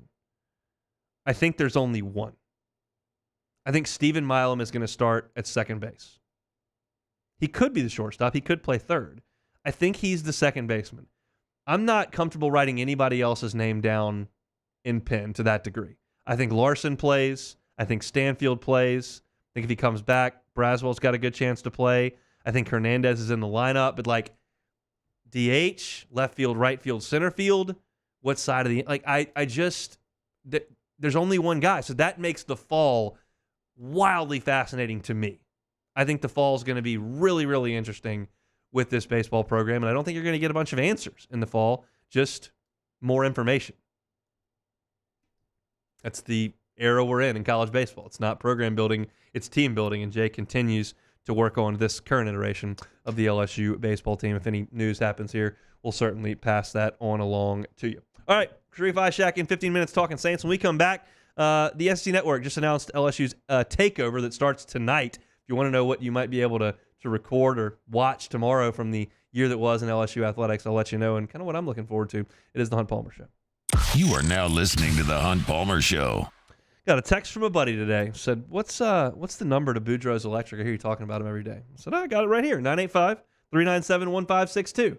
My guy Andrew Godan's gonna get a Generac home standby generator put into the new home that they're moving into in a couple of weeks. I would highly advise you do the same. You know, we've got a Cat 5 that's already active. Doesn't look like it's headed here today, but that is inevitable at some point. Why don't you protect yourself from power outages? Why don't you give yourself the peace of mind of knowing that your home's going to be powered even in the event of a storm or one of these nasty afternoon summer showers that we have that rips through and knocks the power out? It's just an inconvenience. Boudreaux's Electric can help you with that. Neil and Melissa have been running things for 40 years. You're never going to hear me talk about a VIP package with Boudreaux's Electrical. That's not going to be in the cards. They're not going to take more of your money just to give you quality service. They're going to do that just because you're a customer at Boudreaux's Electric. They're going to service your unit if there's an issue. They're going to monitor it 24 hours a day so they know if there's an issue, and they're going to give you that peace of mind that also comes with, 7 to 10 year warranty on those Generac home standby generators if you go with Boudreaux's Electric. You can check them out online, boudreauxelectrical.com,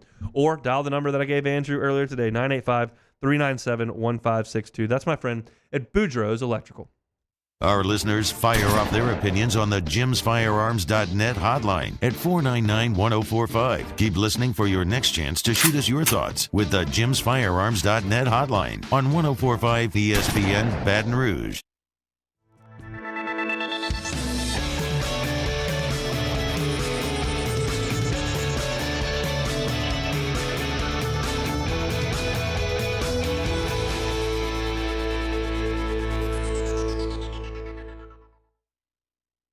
The Windsor Senior Living Community in Mandeville, Louisiana is a beautiful, vibrant apartment community geared toward seniors. They are nestled right in the heart of Mandeville, where seniors live a more carefree lifestyle in spacious apartments with the peace of mind that comes from having a little extra help. Call the Windsor at 985-624-8040 to schedule a lunch and tour. Come see how the Windsor can be your passport to peace of mind. Farming is a way of life for us. It's not something we get up in the morning and dread going do. It's just something we go to bed at night looking forward to getting up to go do. John Deere equipment is what we as farmers strive to have. It's in your blood, it's in your veins. It's just a part of who you are. Green is what we want to be in. The other tractors were acquired to patch it up to get to where you want to be. Where we want to be is in John Deere. flip the switch and learn more about what it means to be powered by sunshine at sunequip.com. Electricity is all around us, and our families depend on it. Every day is sparked by the power of a cold drink or a warm meal, a movie night, and a comforting light at the end of a dark hallway. From sunrise to sunset, playtime to bedtime, our team is ready to take care of your electrical needs. Even in the case of an after-hours emergency, the light in your life shines brighter with Mr. Electric. Hey, it's Matt Moscona. For years, you've heard me tell you about Insurance Network of Louisiana, helping you find better coverage for less money. But it's not just for your home and auto. They also offer commercial property. So, retail stores, professional offices like doctors, dentists, attorneys, clothing boutiques. Insurance Network of Louisiana can find you better coverage for less money. They service the entire state of Louisiana, and they're local. So call today at 293-0450 or lainsurance.net. I've been doing business with Luba for 25 years. They're dependable, trustworthy. It's just the attention to detail with our clients. Our folks have years and years of experience. They're highly trained professionals. But many companies have that asset. What I'd like to think makes Luba a bit different is that we use those talents in a way that truly is dedicated to serving the needs of the folks who depend on us.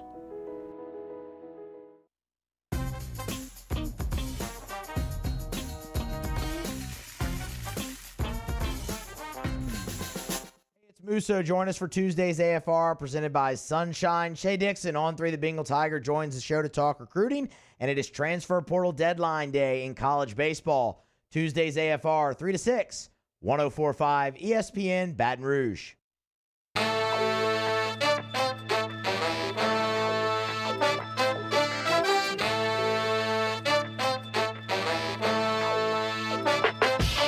You're listening to The Hunt Palmer Show, brought to you by Plucker's Wing Bar.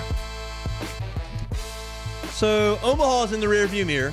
College World Series came to an end last week, and SEC Media Days is not for another 2 weeks. So, at this point in the calendar, the SEC Network, although they did just have a big blowout the last 2 days for Texas and Oklahoma, they're just kind of looking to fill some time before they get to SEC Media Days, and then it's full steam ahead into fall camp and football. So, what they do is they do their day-long takeovers for each school in the league. And LSU starts tonight in about 9 hours. Is that right? 9 hours. Yeah, that's right. My math not great. In about 9 hours, you'll start a 24-hour-long LSU binge on the SEC Network. It'll start with the football game against Texas A&M tonight. Jaden Daniels put the finishing touches on his Heisman campaign against the Aggies. If you'll recall in that game, A&M had a third-string quarterback out there, and they were just picking up every third down. They were keeping the ball forever. They were driving down on LSU's bad defense, holding the ball, and LSU fell down in that game. And Jaden Daniels rallied the troops and finally came up with the late touchdown passes to get that thing to the house and win it, and in essence kind of cementing his Heisman Trophy. That game will come up at 11 o'clock tonight on the SEC Network. Then, starting at 2 o'clock in the morning, so if you're going to watch this one, you either need to be a night owl or go ahead and set it to record. Softball against Oklahoma State at 2 a.m. Then they'll run a gymnastics special at 4. At 4:30 in the morning, they're going to do baseball against Texas A&M. No, I'm not sure what game we're talking about there. Let's see. I can't find which game that is. Oh, here it is. We got the okay, just the game that they won. They were down 3-2 in it, and they beat them in Game 1 of the SEC series. So Game 1, Gage Jump on the mound in that game against Texas A&M, and the Tigers won it. That's a 4:30 a.m. Now, this is closer to when you're kind of waking up and getting active. 9:30 a.m., they'll do an SEC Inside with gymnastics, so a 30-minute deal there. Men's hoops against Kentucky. Yesterday, we did our top 5 moments of the year, and I included this Tyrell Ward's tip-in to beat Kentucky. I was in the PMAC that night. That was a really, really fun environment. Not that there were many of those over the last few years with LSU basketball, but this certainly was that. And it was a great finish, and I certainly enjoyed very much. You'll remember the tip-in late.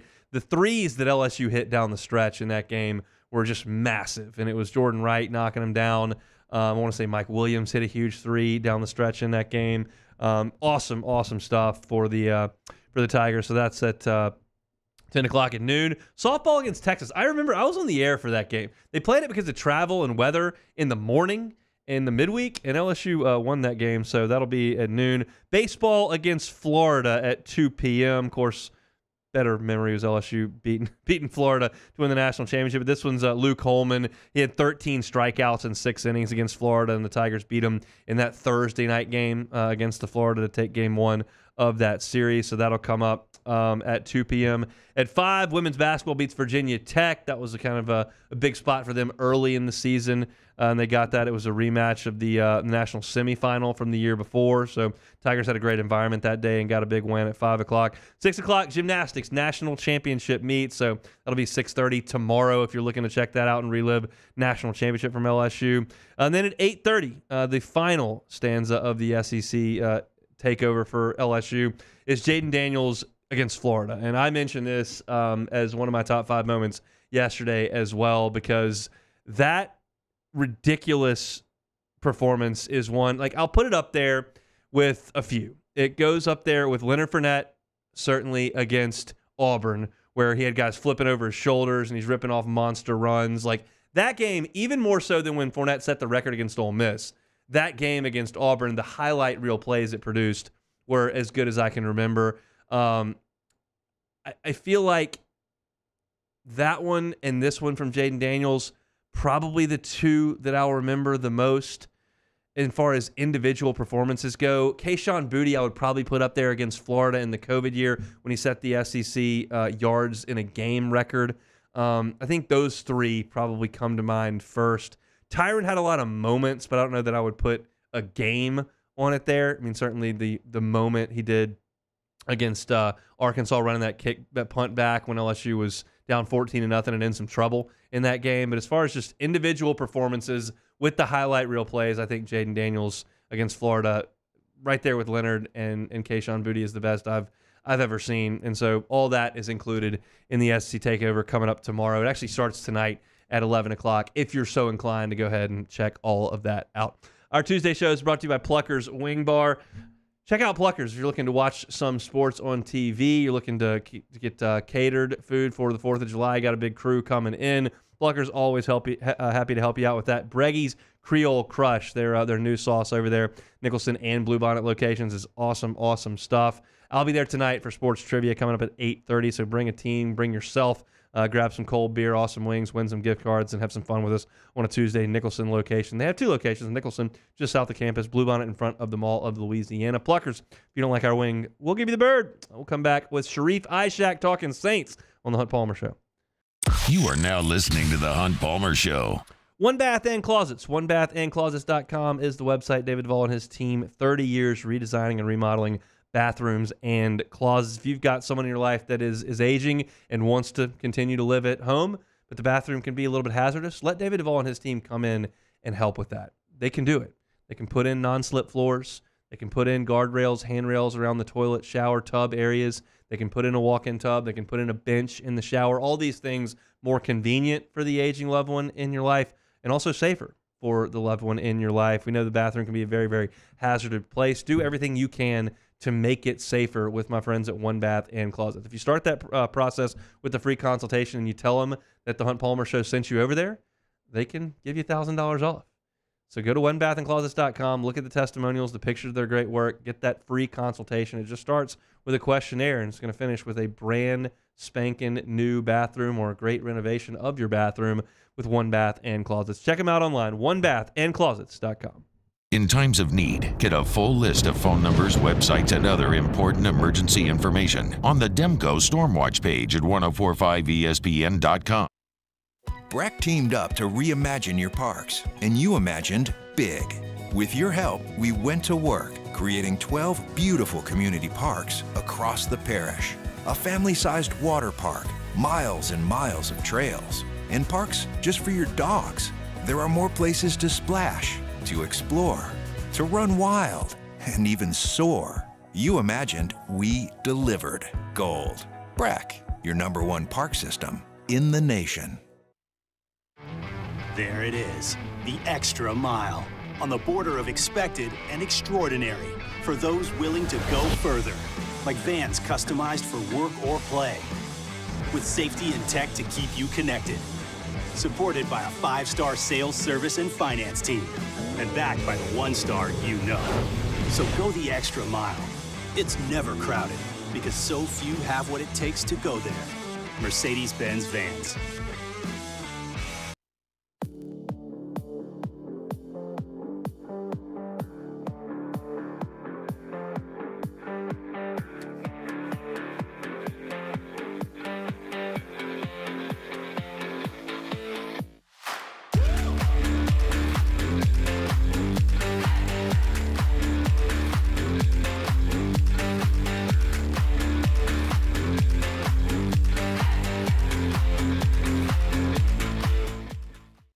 Gulf Coast Office Products is a nationally recognized Savin office equipment dealer based right here in Louisiana. Over 100 employees strong, Gulf Coast has the boots on the ground to support all vertical markets from education, engineering, legal, and finance. With the latest in office technology from desktop to production segment units, Gulf Coast and Savin have the perfect fit for you. Call 225-756-2644. That's 756-2644 for Gulf Coast Office Products.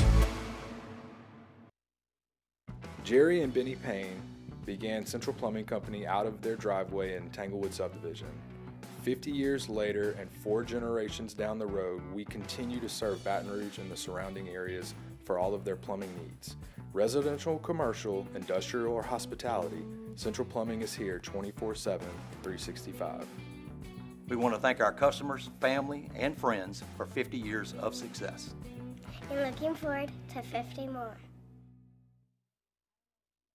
Farming is a way of life for us. It's not something we get up in the morning and dread going do. It's just something we go to bed at night looking forward to getting up to go do. John Deere equipment is what we as farmers strive to have. So it's in your blood, it's in your veins. It's just a part of who you are. Green is what we want to be in. The other tractors were acquired to patch it up to get to where you want to be. Where we want to be is in John Deere. Flip the switch. Lunch on Wednesday from Los Reyes. Max Gotro filling in for me and Jimmy. Wes Reynolds, Scott Rabelais, and professional sports handicapper Randy McKay join the show. Live at lunch, 11 a.m. Wednesday on 104.5 ESPN Baton Rouge.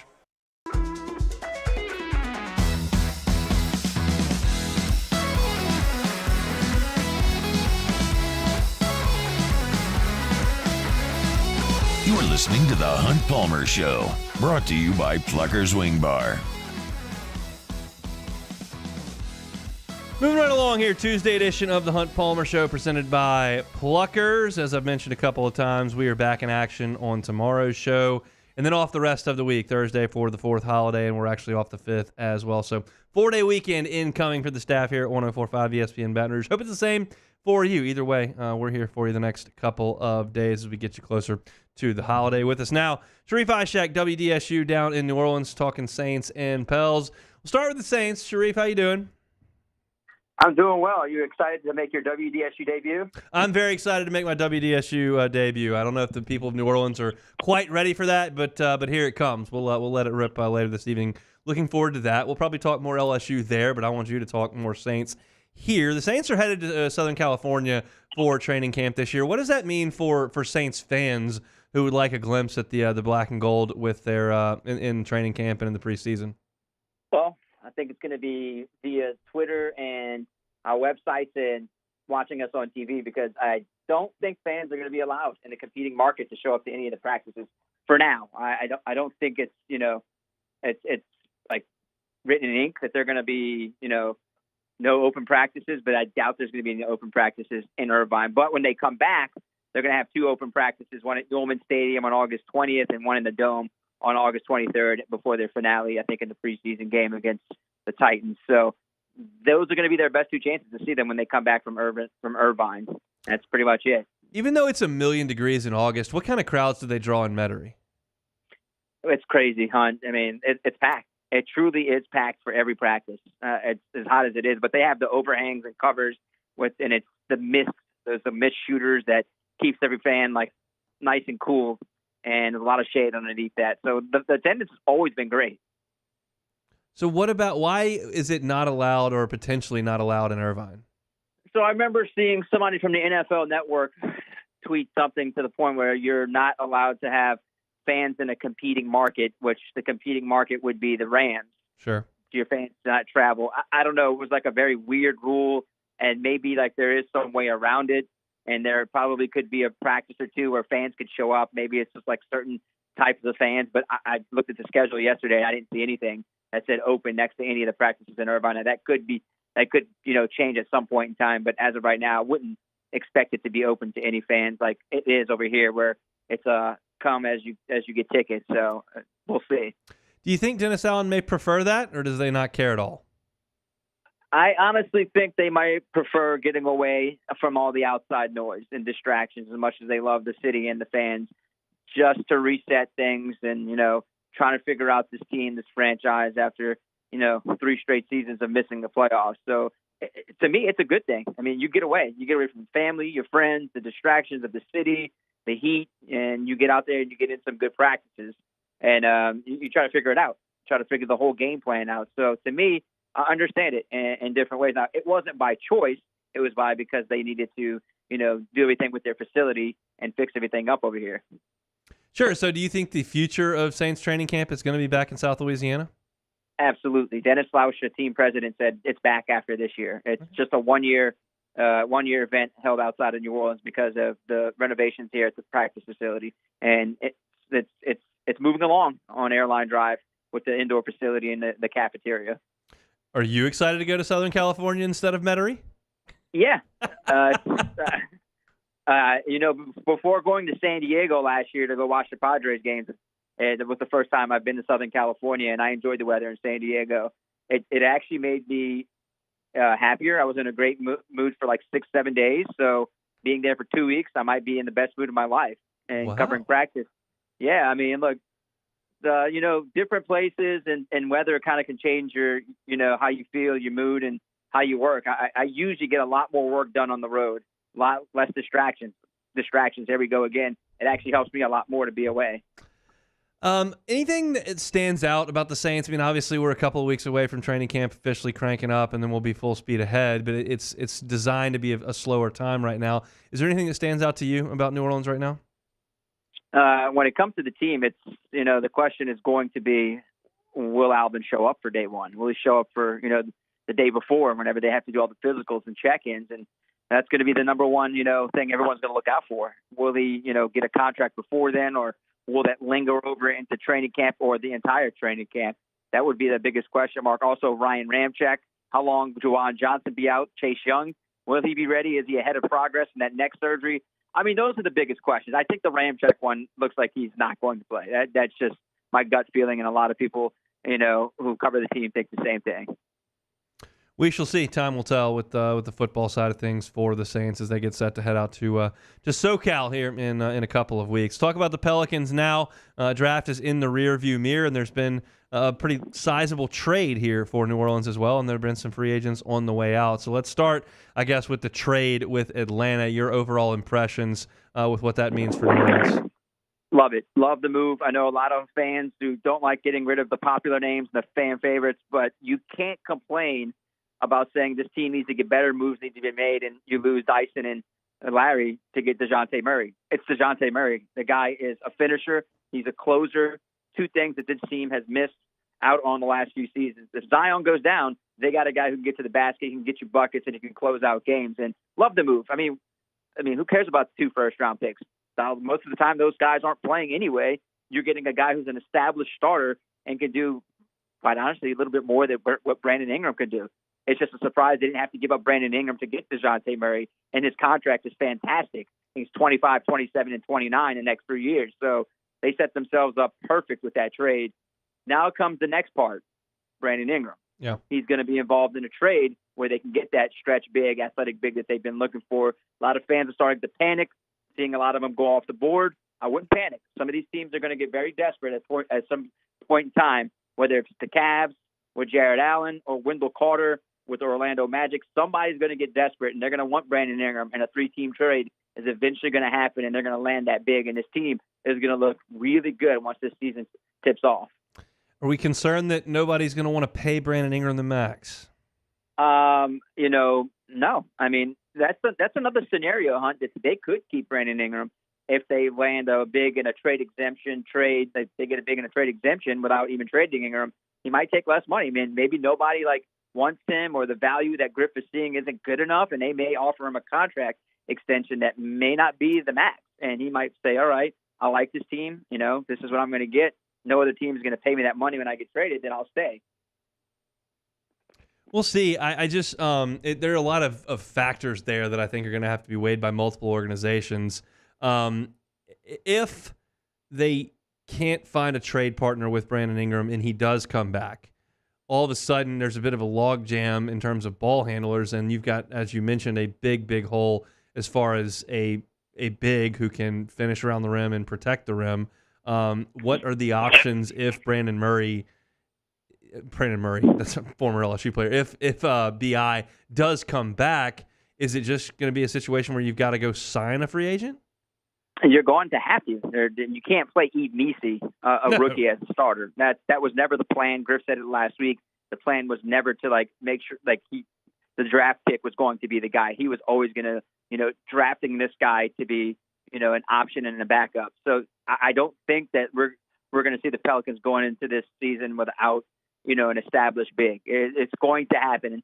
I just think they're, playing it safe, and they're waiting for somebody to, kind of tip their hand, get a little desperate. I do think they're going to get someone that's worth it, that's going to make this team way better. I know it's like their fourth center in the last 4 or 5 years, but they've got to get with the times when it comes to getting an athletic big, because they've been getting guys who are just your 2000s, early 2000 bigs, and it just hasn't worked out. So I think they'll be in a perfect spot, whether if it's now or even a month from now. I just don't think they're going to panic and just send Brandon Ingram out the door for, spare parts. Is Trey Murphy available to be traded? No, absolutely not. They're the guy he's going to pay next. I would say if I gave you 3 untouchables, it would be Trey, Herb, and Zion. I know I hate saying the words untouchable, but Trey Murphy is his ceiling is, hasn't even close to being reached, and what he could provide down the road it's unbelievable. He'll get that 5-year deal, whether it's this off season or during the season. He's going to get the deal. He's an untouchable to me. Sometimes the answer to a question, you ask it anyway just to get the answer. That was one of those situations where no, I knew where you were going, but you just toss it out there for context. What are we talking about tonight on WDSU? Me and you are gonna, I'm gonna bring you in, and we're gonna talk 5 minutes of LSU baseball draft and how you feel about the program under Jay Johnson. Now that a lot of players have gone and some have come, stuff we can run on our show Game On. It's going to be an extended conversation, all LSU baseball, since you work for the LSU Radio Network, and no better person to talk baseball with than you. Do the viewers, listeners, watchers of WDSU care if there's a 2-year-old that screams a lot while I'm on the air? Well, why don't you ask Matt Moscona? Drew always pops in whenever we do stuff about football. So I think the last time we did it was the first time Drew didn't pop in. So it was a little shocker that Drew didn't pop in. But no, that's fine. If we have to stop, we'll start over. Oh, I'll edit it out and make it look good. Beautiful. We got to love that. No editing on the live radio portion of this, but it's the beauty of television. We can make that work. We'll talk tonight, Sharif. Thanks, man. Are we going to get Jay Slav-Gillette? No, he already announced he's going back to A&M. Boo. Okay. He's Sharif Ishak, WDSU down in New Orleans, talking Saints and Pels. If you're looking for Saints news and conversation, you can find it on our YouTube channel, Hunt on Saints. Go ahead and subscribe up to the channel. Get all your Saints news year-round. It's Hunt on Saints. When we come back, we'll close out this Tuesday edition of the Hunt Palmer Show. You are now listening to the Hunt Palmer Show. Aches and pains, injuries, they're all part of life. And what has to happen after that is you got to get back to your active self. And there's no better place to be in Baton Rouge than Evolve Physical Therapy. Robbie Bolton has been a physical therapist almost 20 years. He's looking for active folks. Maybe you're a 55-year-old who's just trying to get back out on the golf course or the tennis court. Maybe a youth athlete in your home that's dealing with an injury and just not quite getting back to their normal self. Robbie Bolton and his team can help you with that. They do the joint and soft tissue manipulation, dry needling, cupping, scraping, isokinetic testing. He does it all, and it's very, very much a hands-on process. Evolve Physical Therapy is the place to go for physical therapy in Baton Rouge. And remember, you can choose where you do your physical therapy. You don't have to go to this place or this place just because Doc said so. Just ask, hey, I'd like to go check out Evolve. And they're like, all right, check it out. And once you do that, you're going to be an Evolve patient forever. That's what Robbie sees you. Once I see you, I will see you forever. He's worked on professional athletes like Kevin Gosman and Austin Nola, a lot of guys and women who have come through LSU, and he's happy to help you out as well. They're online at evolvept.com. They're also the brick and mortar location right there is at Starring near Highland Road. It's Robbie Bolton, the team at Evolve Physical Therapy and Sports. Check them out online at evolvept.com. Get the 104.5 ESPN Baton Rouge app powered by Bayou Ford and tap the microphone icon to send us your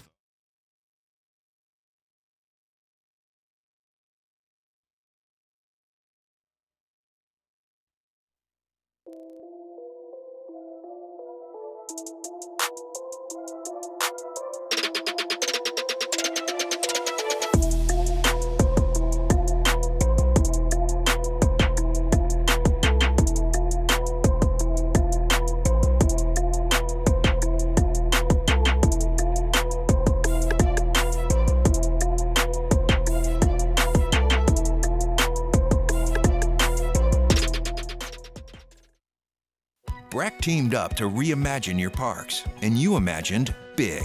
With your help, we went to work, creating 12 beautiful community parks across the parish. A family-sized water park, miles and miles of trails, and parks just for your dogs. There are more places to splash, to explore, to run wild, and even soar. You imagined, we delivered. Gold. Breck, your #1 park system in the nation. Electricity is all around us, and our families depend on it. Every day is sparked by the power of a cold drink or a warm meal, a movie night, and a comforting light at the end of a dark hallway. From sunrise to sunset, playtime to bedtime, our team is ready to take care of your electrical needs. Even in the case of an after-hours emergency, the light in your life shines brighter with Mr. Electric. Hey, it's Matt Moscona. For years, you've heard me tell you about Insurance Network of Louisiana, helping you find better coverage for less money. But it's not just for your home and auto. They also offer commercial property. So, retail stores, professional offices like doctors, dentists, attorneys, clothing boutiques. Insurance Network of Louisiana can find you better coverage for less money. They service the entire state of Louisiana, and they're local. So call today at 293-0450 or lainsurance.net. I've been doing business with Luba for 25 years. They're dependable, trustworthy. It's just the attention to detail with our clients. Our folks have years and years of experience. They're highly trained professionals, but many companies have that asset. What I'd like to think makes Luba a bit different is that we use those talents in a way that truly is dedicated to serving the needs of the folks who depend on us. Gulf Coast Office Products is a nationally recognized Savin office equipment dealer based right here in Louisiana. Over 100 employees strong, Gulf Coast has the boots on the ground to support all vertical markets from education, engineering, legal, and finance. With the latest in office technology from desktop to production segment units, Gulf Coast and Savin have the perfect fit for you. Call 225-756-2644. That's 756-2644. Musso, join us for Tuesday's AFR presented by Sunshine. Shea Dixon on 3, the Bengal Tiger, joins the show to talk recruiting, and it is transfer portal deadline day in college baseball. Tuesday's AFR 3 to 6, 104.5 ESPN Baton Rouge.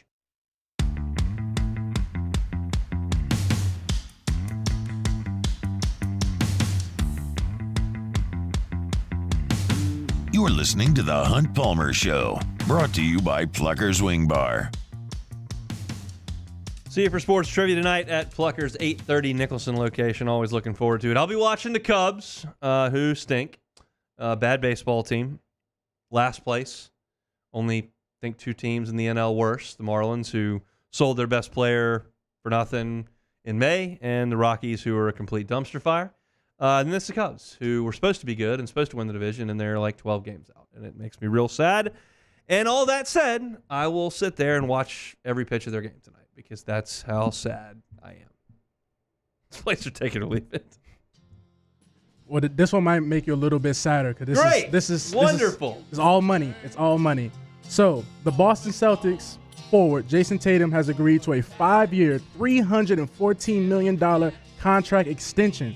It's the largest contract in NBA history in terms of total value, and Tatum takes the record from his teammate Jaylen Brown, who signed a supermax contract last season at $286 million. Can the Boston Celtics maintain their payroll? Take it or leave it? I mean, I'll take it. Yeah, it's going to take those two guys, but in the NBA, it seems like everybody's kind of building their roster around the fact that they've got some stars and they supplement on the back end. Now, the Celtics have more good players than everybody. Yes. I would suggest the Thunder are right there in that conversation with them. Is like a lot of really good players. Yeah. But most teams are kind of dependent on their max guys, and they kind of figure out who fills what role next. And so, yeah, the Celtics will be fine. Their front office is fantastic. Brad Stevens has been incredible in every single role he's taken on as a basketball person. He was incredible at Butler as a coach, great with Boston as a coach. Now he's in the front office, and they're great there as well. So, yeah, like, it's a lot. Oh, it's a lot. But those guys are really good. So it is what it is. 5 years, $314 million. Those NBA guys can make some significant cash. Oh, yeah. Trust me, we're going to dive a little bit deeper down this rabbit hole. So next, the ownership group that controls the NBA champion Boston Celtics says he intends to sell the team. In a statement released Monday, Boston Celtics Basketball Partners, LLC, said it intends to sell the majority of its shares in early 2024 or early 2025. Take it or leave it. I'll take it. It's interesting because Mark Cuban did this with the majority of his he's still shares. at every game. Right. Well, he has shares. He just doesn't have the majority. And this tells me, I'm just reading tea leaves here. I certainly don't know. This tells me that there are some smart people in ownership at that level in the NBA that think this next TV deal might be their last one, or they've already signed the best one, and that potentially the value of those franchises may plateau or dip just a touch, and they think this is the time to get out. I think that just makes some sense. I don't suggest that Mark Cuban is in a hurry to get rid of the Mavs. He's obsessed with the team that he owns and wants to be a part of it, but I think financially he thinks the best move is to sell a majority share, and I think the same is probably said for these the folks that own the Celtics. Like, you've gotten your championship, and that was maybe goal number one, but goal number two is always in the back of your mind. And maybe it's goal number one for some ownership groups, which drives me nuts, but money's always an equation here. And we're talking about billions of dollars. So maybe it's a sign that the TV deal that they renegotiate whenever that time comes may not be quite as good, and this is as high a value number as you're going to get in your ownership time. So just something to consider, and we'll see how things shake out. Definitely see how it shakes out. All right. This one's a little blast from the past. So the highest paid player in the NBA in the 2012-2013 NBA season was Kobe Bryant at $27.8 million per year. In today's game, his contract value is equal to DeJounte Murray, Andrew Wiggins, and Devin Vassell for the Spurs. They make around $27 million per year. Compare that to the highest contract right now, which is Jaylen Brown at $57 million per year. If NBA contracts have gotten out of hand, take it or leave it. I mean, I'll leave it. It's a supply and demand deal, and if the money's there and the salary cap's there and the ownership groups have it to spend, it is what it is. It's just the market sets itself, and that's part of it. And I can hear the people that are yelling and complaining about me about live golfers going for the money, and I would suggest that I never said that they shouldn't take a lot of money. I just don't like the fact where it's left golf. All these guys are still playing in the same league against each other. So that competition is good. It's healthy. And here's my thing with the money. My opinion is that fans don't care how much money athletes make. Yeah. I don't think that people who really liked watching Kobe play at $27 million don't hate the fact that somebody not as good as Kobe now makes $27 million. I don't think fans care about the money, and that's the part of this thing with live and golf that it's like the fans are the ones being hurt by this. You keep saying you want to grow the game and help all that kind of stuff, and all of a sudden you're telling me that you're not playing in the same groups and your one group's playing on the CW and you can't find them and all that. Like, fans don't care about money. And in the same way they don't care about money in the golf world, I don't think they care about money in the basketball world. It's not our money. Yeah, exactly. The only thing you care about with money is, okay, you have a salary cap. How much are you spending on which players to help you win? Like, that's the only aspect of the money thing that matters. I'm a Cubs fan, and I'm paying attention to what they do in free agency because I know that if they do make signing A, that may make signing B more difficult. I know when contract A rolls off the books, what that frees up to go sign somebody new. That's the only money aspect I think that any of us care about. Yeah, because like I said, it's not coming out of my pocket, so I don't care who's getting $32 million a year and $57 a year. But it's interesting to look at Like I said, in 2012, Kobe's making 27. Now Jaylen Brown, he's making $57 million a year. Almost double. Yeah. That's almost crazy. double. That is nuts. I was like that graphic you put up. You got some guys. LeBron was making $10 million a year less than Kobe at that point, which is a little surprising. And the Knicks had Carmelo Anthony and Amari Stoudemire on $19 million deals and didn't win squat. Did nothing. Nothing. And that's the Knicks. So you see what you get. All right, that's it for a Tuesday edition of the Hunt Palmer Show. We cranked things up today talking about the baseball transfer portal. Thatcher Hurd went into the portal today. I take nothing from it. I think he's going to be a professional baseball player in about 3 weeks' time, and would not waste any time thinking about that if you're an LSU fan. Thatcher Hurd, interestingly enough, just a sparkling postseason resume at LSU and a really bumpy February to May resume, but I think he's going to be a pro, and so I'm not real worried about the state of the program because Thatcher Hurd into the transfer portal. The reaction to that's been a little interesting to me. I also tossed out a couple names of guys that I hope LSU is involved in the transfer portal. College athletic department revenues. Top 25 in the country from this past academic year. LSU in the top 10, but some interesting things that I went through over there at 115. Glenn West from Go 24/7 with us at 1:30, and I talked about soccer at the end of hour number 1, even though I have no business talking about soccer. I just don't understand why Team USA is terrible, but I talked about it at the end of hour number 1. LSU baseball offensive roster reset at 2 o'clock. Sharif Ishak talking Saints and Pels at 2:30. If you missed any of it, you can always catch it on demand, 1045ESPN.com's on-demand tab, Apple Podcasts, Spotify, Google, wherever you find your sound, you can find us. 2 YouTube channels for you, Hunt on LSU, Hunt on Saints. If you subscribe up to those, we're getting into football season. You can get your football fix at your homepage on YouTube each and every day, so we'd appreciate it if you would subscribe to those. That's it for us here on this Tuesday. I hope to see you at Pluckers this evening.